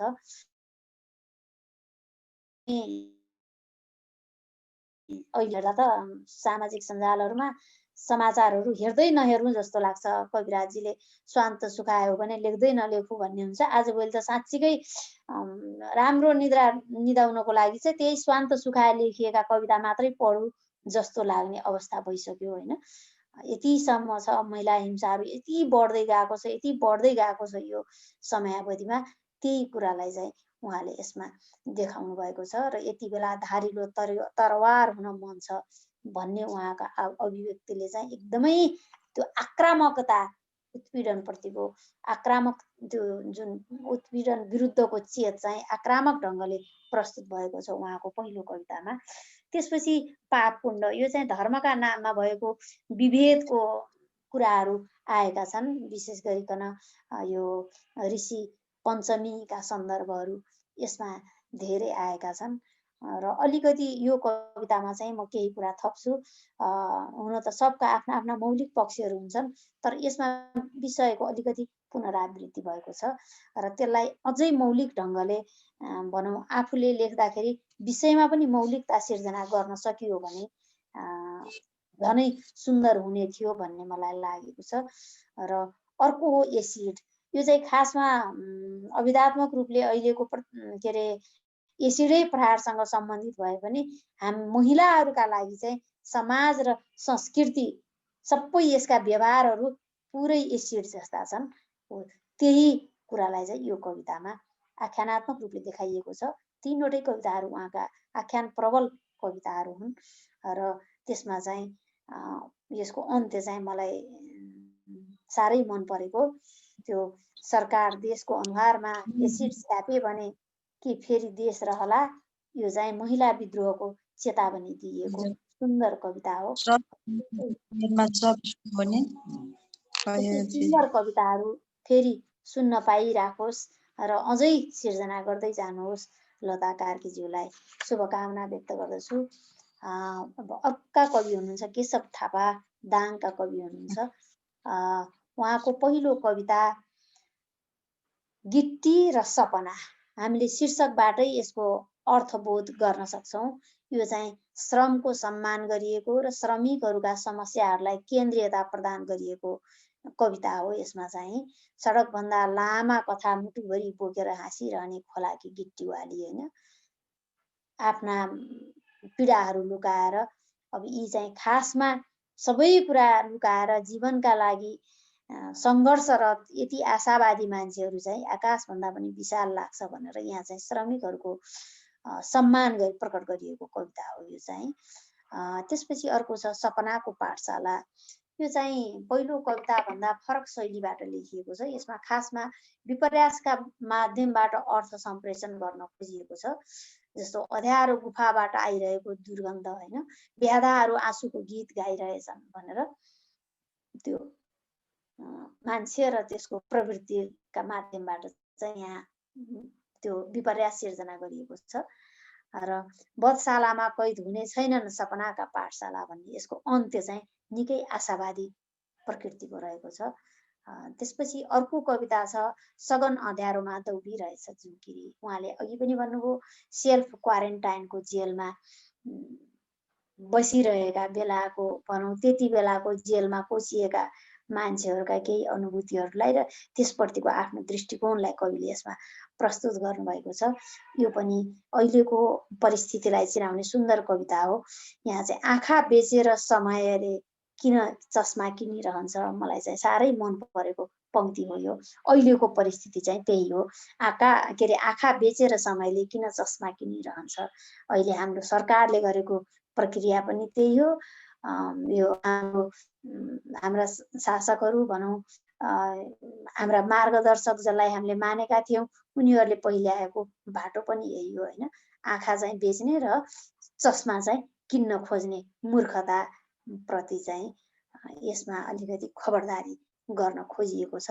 र समग्रमा केशवजीका कविताहरू पनि आख्यानकै आडमा भनौँ अलिकति आख्यानको सानो त्यो सुत पहिल्याएर त्यसैमा चाहिँ कवितालाई उहाँले खिप्नु भएको छ। र त्यसमा पनि दुई पक्षहरू जस्तो एकातिर श्रमिकहरू छन्, एकातिर उनीहरूका दुःखहरू छन् र एकातिर फेरि त्यो श्रममाथिको यो शोषण कायमै छ भन्ने खालको सपनाको पाठशाला भनेर एकातिर यो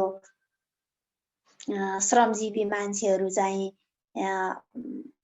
एक खालको सपना देखिराखेका छन्, तर अर्कोतिर फेरि त्यही सपनाहरूमाथिको त्यो निर्मम प्रहार भनौँ त्यसलाई चाहिँ कुल्चिने काम भइरहेको छ। यी दुई पक्षहरूको द्वन्द्व चाहिँ यी कविताहरूमा देखिन्छ। र आज प्रस्तुत गर्नुहुने पाँचवटै कविहरूले खासमा आफ्ना कविताहरूमा चाहिँ त्यो समाजमा देखिएका यी विविध अमिल्दा पाटाहरू जुन छन्, असङ्गत पक्षहरू जुन छन्, ती कुराहरूलाई चाहिँ अत्यन्तै द्वन्द्वात्मकता सहित र आफ्नो त्यो कविको आलोचनात्मक चेत सहित र केही कविताले चाहिँ त्यसको अन्त्यका लागि अवलम्बन गर्नुपर्ने मार्गदर्शन सहित आफ्ना अभिव्यक्तिहरू दिएका छन्।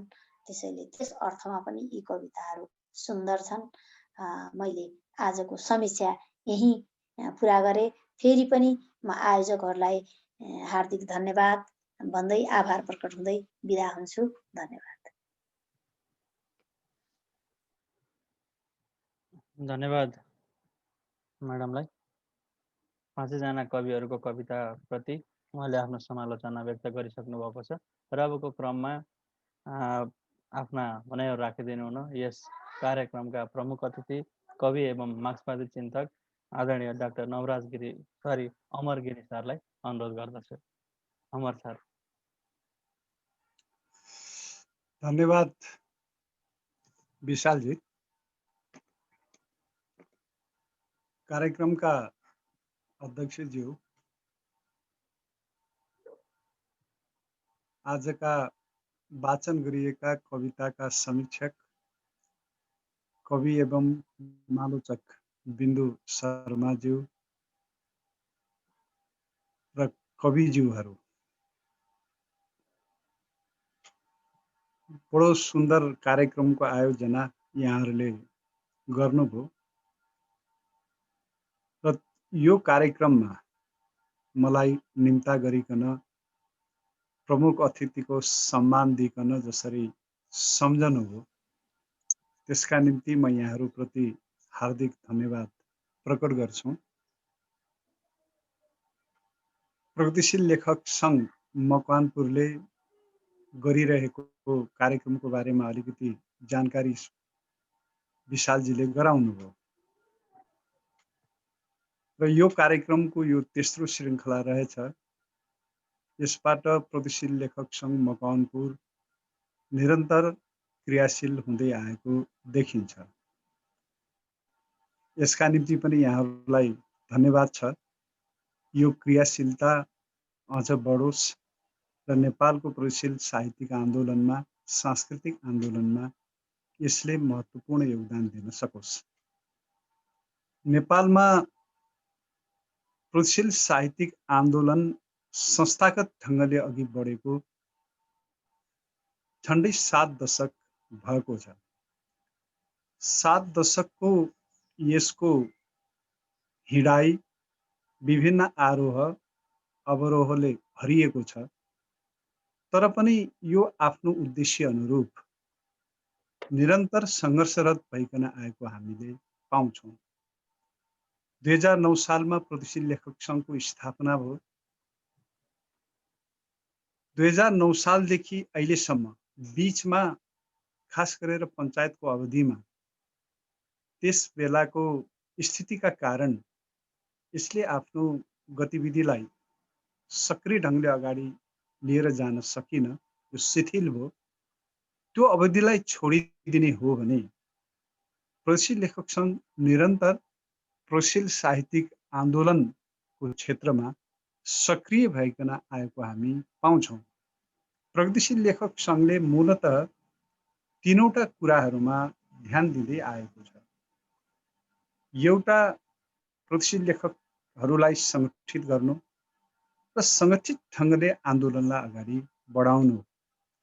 प्रगतिशील स्रष्टाहरू साहित्यको निश्चित उद्देश्य हुन्छ भन्ने कुरामा विश्वास गर्छन् र त्यस अनुरूप उनीहरू सृजन कर्ममा सक्रिय हुन्छन्, वैचारिक कर्ममा सक्रिय हुन्छन्। कलाका निम्ति, स्वान्त सुखाएका निम्ति यस्तो विचार माथि उनीहरूको विश्वास हुँदैन, त्यसका विरुद्ध जुझ्नु उनीहरूको दायित्व हुन्छ। त्यो सङ्घर्षलाई अगाडि बढाउनका निम्ति सङ्गठित ढङ्गले अगाडि बढ्न जरुरी छ। अर्थात् प्रगतिशील साहित्यिक आन्दोलनको जुन ध्येय छ, उद्देश्य छ समाज रूपान्तरणको, समाज रूपान्तरणको त्यो उद्देश्यलाई पुरा गर्नका निम्ति सङ्गठित ढङ्गले अभियान चलाउनु जरुरी छ। मुलुकभरका प्रगतिशील लेखकहरूलाई सङ्गठित गर्नु र परिचालित गर्नु आवश्यक हुन्छ। प्रगतिशील लेखक सङ्घको यो एउटा प्रमुख दायित्व हो। लेखकहरूलाई सङ्गठित गर्नु, सङ्गठनलाई बलियो बनाउनु र आन्दोलनलाई बलियो बनाइकन अगाडि बढ्नु। दोस्रो प्रगतिशील लेखक सङ्घको दायित्व भनेको वैचारिक नेतृत्व गर्नु पनि हो। मूलतः साहित्यिक सांस्कृतिक आन्दोलन भन्यो भने वैचारिक आन्दोलन हो। वैचारिक कर्मलाई संस्थाहरूले, प्रगतिशील संस्थाहरूले महत्त्वपूर्ण ढङ्गले अगाडि बढाउन जरुरी हुन्छ। अहिले पनि प्रतिध्रुवीय साहित्य छ, त्यसका आफ्ना वैचारिक अभिष्टहरू छन्, अभियानहरू छन्। त्यही ढङ्गले वैचारिक लेखन पनि चलिरहेछ, साथसाथै सृजनात्मक लेखन चलिरहेको पनि हामी पाउँछौँ। नेपालमा मात्र होइन, संसारभर नै चिज यही ढङ्गले नै अगाडि बढिरहेको छ।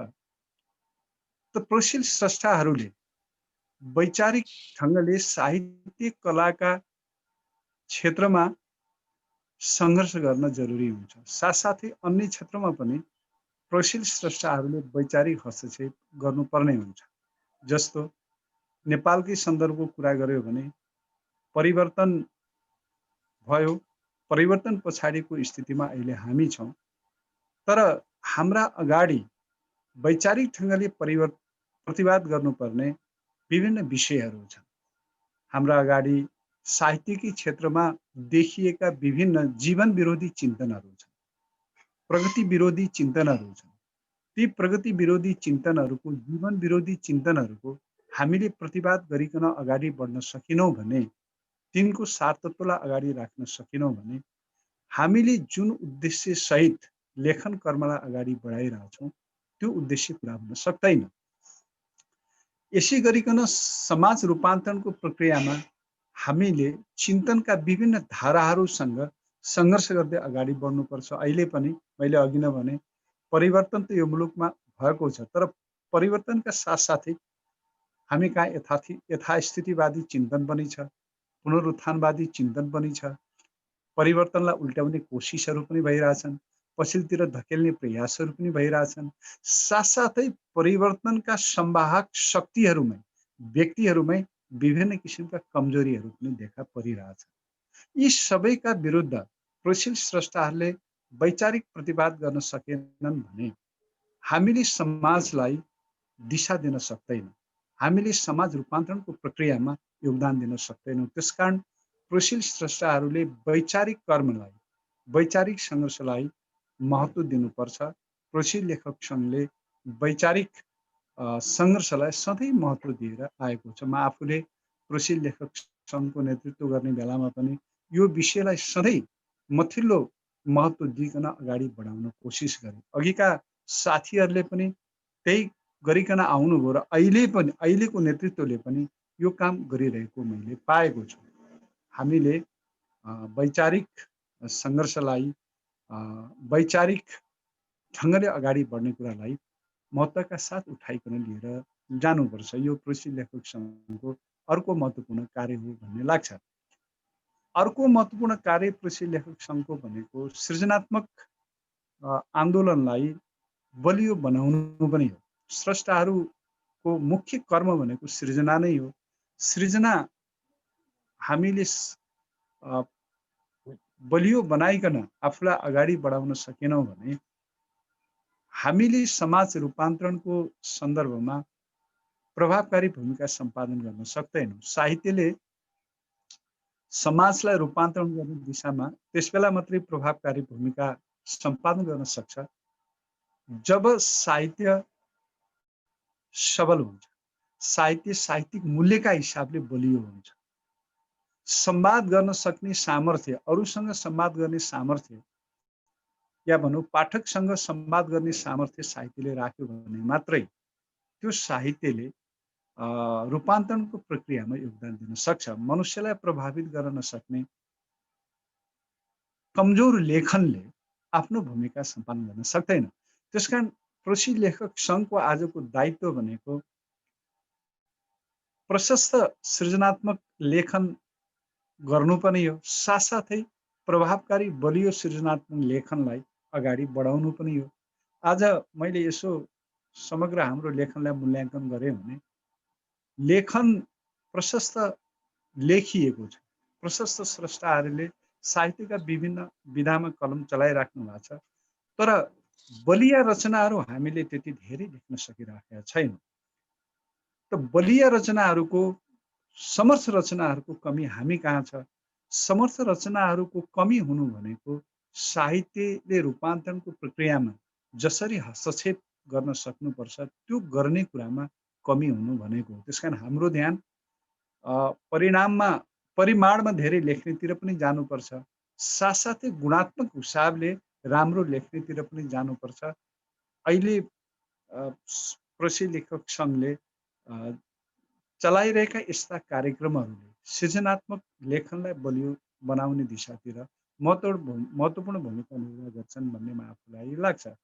जस्तो आज कविताहरू वाचन गरिए, 5 जना कविले कविताहरू वाचन गर्नुभयो, त्यसको राम्रो समीक्षा बिन्दुजीले गर्नुभएको छ।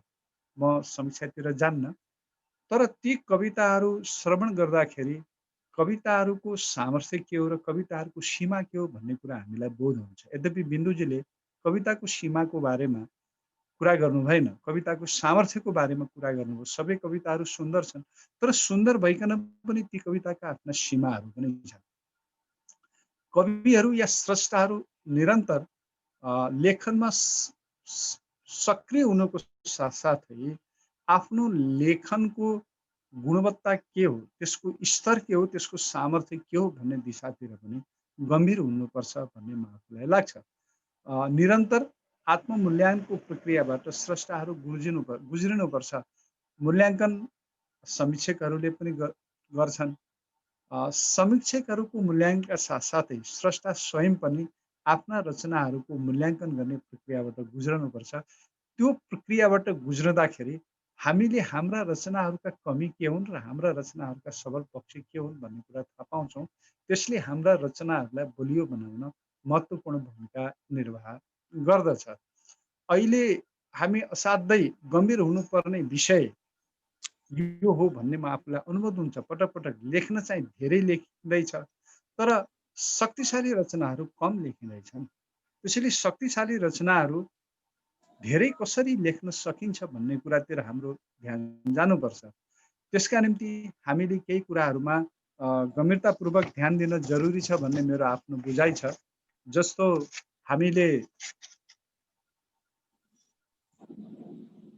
आफ्नो अध्ययनको दायरालाई अलि अगाडि बढाउनुपर्छ। एउटा स्रष्टा अध्ययनको प्रक्रियाबाट त गुज्रन्छ।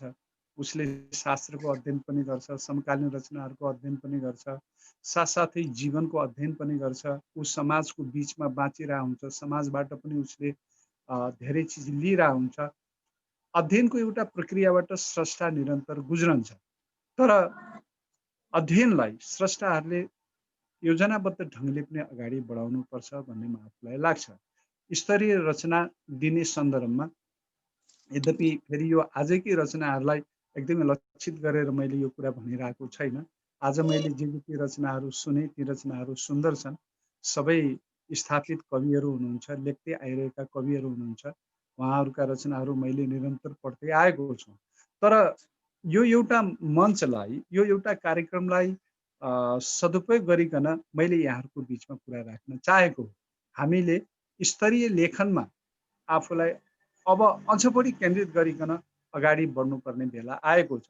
प्रगतिशील साहित्यिक आन्दोलनले यो कुरामाथि विशेष रूपमा ध्यान दिन जरुरी छ। 7 दशकभन्दा अझ लामो संस्थागत हिसाबले कुरा गर्यो भने 7 दशकको कुरा मैले गरेँ, तर संस्थागत हिसाबभन्दा पनि अझ अगाडि जानुपर्छ प्रगतिशील साहित्यिक आन्दोलनको इतिहास हेर्नलाई। त्यो हिसाबले हेऱ्यो भने एउटा लामो इतिहास भएको प्रगतिशील साहित्यिक आन्दोलनले आफ्नो समग्र मूल्याङ्कन गर्दै आफ्ना कमजोरीहरूलाई केलाउने बेला भइसकेको छ गम्भीर रूपमा भन्ने म आफूलाई लाग्ने हो। त्यही सन्दर्भमा मैले यो कुरा गरिरहेको छु अहिले कि हामीले खास गरिकन आफ्ना रचनाहरूलाई समर्थ कसरी बनाउन सकिन्छ भन्ने विषयमा आफूलाई केन्द्रित गर्नुपर्छ र त्यसका निम्ति अध्ययनमा विशेष जोड दिन जरुरी छ। अध्ययन भनेको मैले यहाँ शास्त्रीय अध्ययन मात्रै भनेको होइन, समग्रमा जीवन र जगतको गम्भीर अध्ययन तपाईँ हामीले गरिकन अगाडि बढ्नुपर्छ। सुन्दर रचना जीवन र जगतको गम्भीर अध्ययनसँग जोडिएको छ। सुन्दर रचना दृष्टिकोणको स्पष्टतासँग पनि जोडिएको छ। दृष्टिकोणको अस्पष्टता पनि हाम्रो प्रगतिशील साहित्यिक आन्दोलनमा देखिन्छ।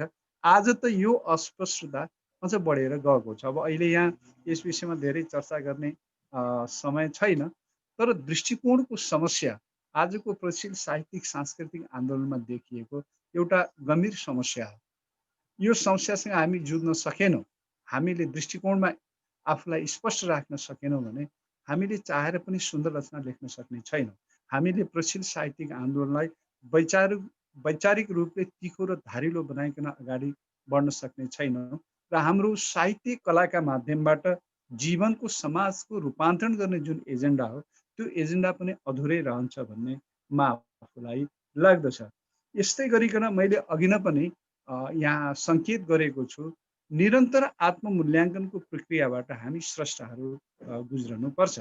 निरन्तर आत्ममूल्याङ्कनले आफूलाई चिन्ने, आफ्नो सामर्थ्यलाई चिन्ने दिशातिर हामीलाई लिएर जान्छ र हाम्रो लेखनलाई बलियो बनाउने सन्दर्भमा त्यो महत्त्वपूर्ण आधार बन्छ भन्ने म आफूलाई लाग्छ।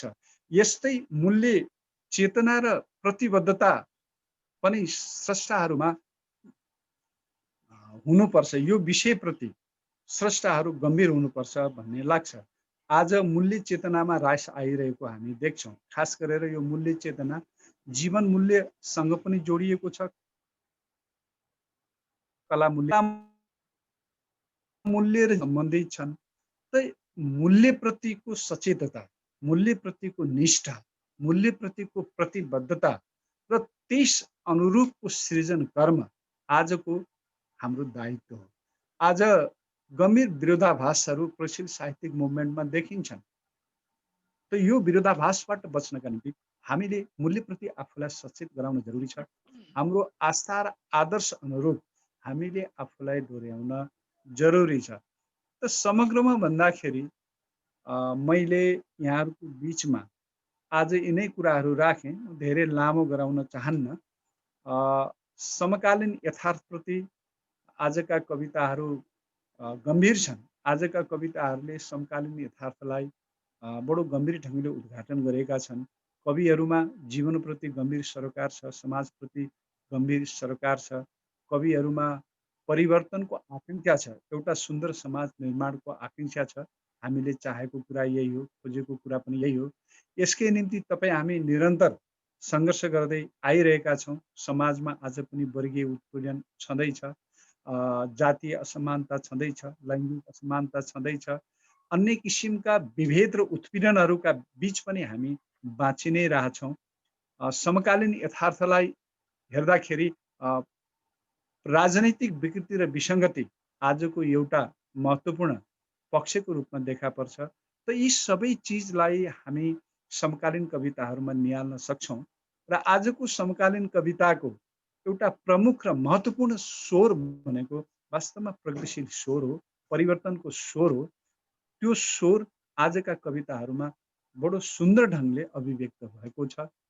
यी स्वरहरूलाई आउँदा दिनहरूमा हामीले कवितामा अझ शक्तिशाली ढङ्गले अभिव्यक्ति दिँदै जान सकौँ। प्रगतिशील साहित्यिक आन्दोलनलाई, सांस्कृतिक आन्दोलनलाई सङ्गठनात्मक ढङ्गले, वैचारिक ढङ्गले, सृजनात्मक ढङ्गले अझ बलियो बनाइकन हामी अगाडि बढ्न सकौँ। आज साथीहरूले जुन कार्यक्रमको आयोजना गर्नुभयो र मलाई बोल्ने अवसर, त्यसमा सहभागी हुने अवसर प्रदान गर्नुभयो, म पुनः उहाँहरूलाई धन्यवाद दिन्छु। धन्यवाद। धन्यवाद। आजका कार्यक्रमका प्रमुख अतिथि कवि एवं मार्क्सवादी चिन्तक आदरणीय डाक्टर नवराज अमरगिरी सरलाई नवराज भनेर अघि पनि त्यस्तै भयो थियो। सरलाई पुनः धन्यवाद टक्राएँ। हामी यस प्रलय मकवानपुरद्वारा आयोजित 5 कविका 15 कविताको अन्तिम चरणमा छौँ र अबको क्रममा आफ्ना भनाइहरूसहित कार्यक्रम समापन गरिदिनु हुन आजको कार्यक्रममा अध्यक्षता गरिरहनु भएकी प्रलय मकवानपुरकी अध्यक्ष शान्तिप्रिया वन्दना दिदीलाई अनुरोध गर्दछु। धन्यवाद सचिवज्यू।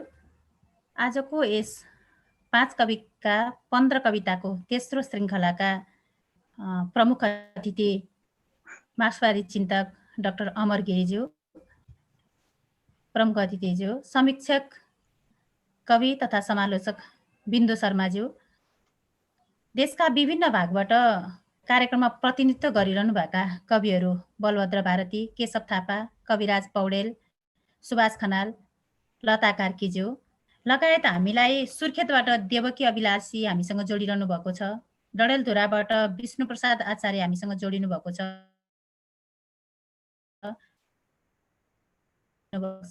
हामीसँग जोडिनु भएको, हाम्रो निम्तालाई स्वीकार गरेर आफ्नो व्यस्तताको बावजुद पनि हामीसँग जोडिरहनु भएका सम्पूर्ण कवि र कवितालाई माया गर्नुहुने यहाँ सम्पूर्णलाई म हार्दिक अभिवादन व्यक्त गर्दछु। हामीले छोटो समयमा यो कार्यक्रमको तेस्रो श्रृङ्खलाको तय गऱ्यौँ र छोटै समयमा हामीले यो सम्पन्न गर्न सफल भयौँ। प्रगतिशील लेखक सङ्घले विभिन्न कार्यक्रमहरू सञ्चालन गर्दै आइरहेको कुरा त विशालजीले, सचिवज्यूले यहाँहरूलाई अवगत गराइसक्नु भएको छ। हामीले यो अवस्थामा जुन घरभित्रै बसिराख्नु पर्ने अवस्थामा पनि केही कार्यक्रमहरू सम्पन्न गरौँ भन्ने उद्देश्यका साथ यो 5 कविका 15 श्रृङ्खला सुरुवात गरेका हौँ, जसमा चाहिँ हामीले पूर्व मेचीदेखि पश्चिम महाकालीसम्म 7वटै प्रदेशका कविहरूलाई समावेश गर्ने योजना बनाएका छौँ र त्यही अनुसार कार्यक्रम गर्दै पनि आइरहेका छौँ। त्यो साथसाथै अब प्रगतिशील चेत बोकेका कविता लेख्ने जो लेखिरहनु भएको छ उहाँहरूलाई सुन्ने भन्ने त छँदैछ, जो कवितामै स्ट्रगल गरिरहनु भएको छ उहाँहरूलाई पनि, सङ्घर्ष गरिरहनु भएका कविहरूलाई पनि हामीले हाम्रो कार्यक्रममा स्थान दिने योजना बनाएका छौँ। त्यसका साथसाथै अग्रज पुस्ताहरू जसलाई हामीले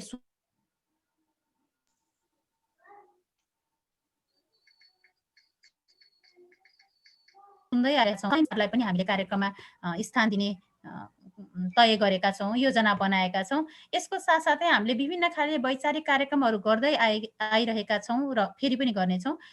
भर्चुअल माध्यमबाट पनि केही वैचारिक कार्यक्रमहरू गर्ने भन्ने योजनामा हामी छौँ र यो कोभिड-19 को जुन अन्त्य भइसकेपछि यो कोरोनाको कहरबाट हामी मुक्त भइसकेको पछिका दिनहरूमा पनि देशभरिका विभिन्न स्थानबाट जमघट गरेर एउटा भिन्नै खालको कार्यक्रम गर्ने भन्ने योजनामा पनि छौँ। आजको यो कार्यक्रममा आफ्नो व्यस्तताको बावजुद पनि अमर सरले हामीलाई समय दिनुभएको छ, बिन्दु म्यामले हामीलाई समय दिनुभएको छ, अन्य कविहरूले हामीलाई समय दिनुभएको छ। तपाईँहरू सम्पूर्णलाई फेरि एकपटक हार्दिक धन्यवाद भन्दै फेरि पनि अन्य दिनहरूमा तपाईँहरूको यस्तै साथ सहयोगको अपेक्षा राख्दै आजको कार्यक्रम यही सम्पन्न भएको जानकारी गराउँदछु। सबैलाई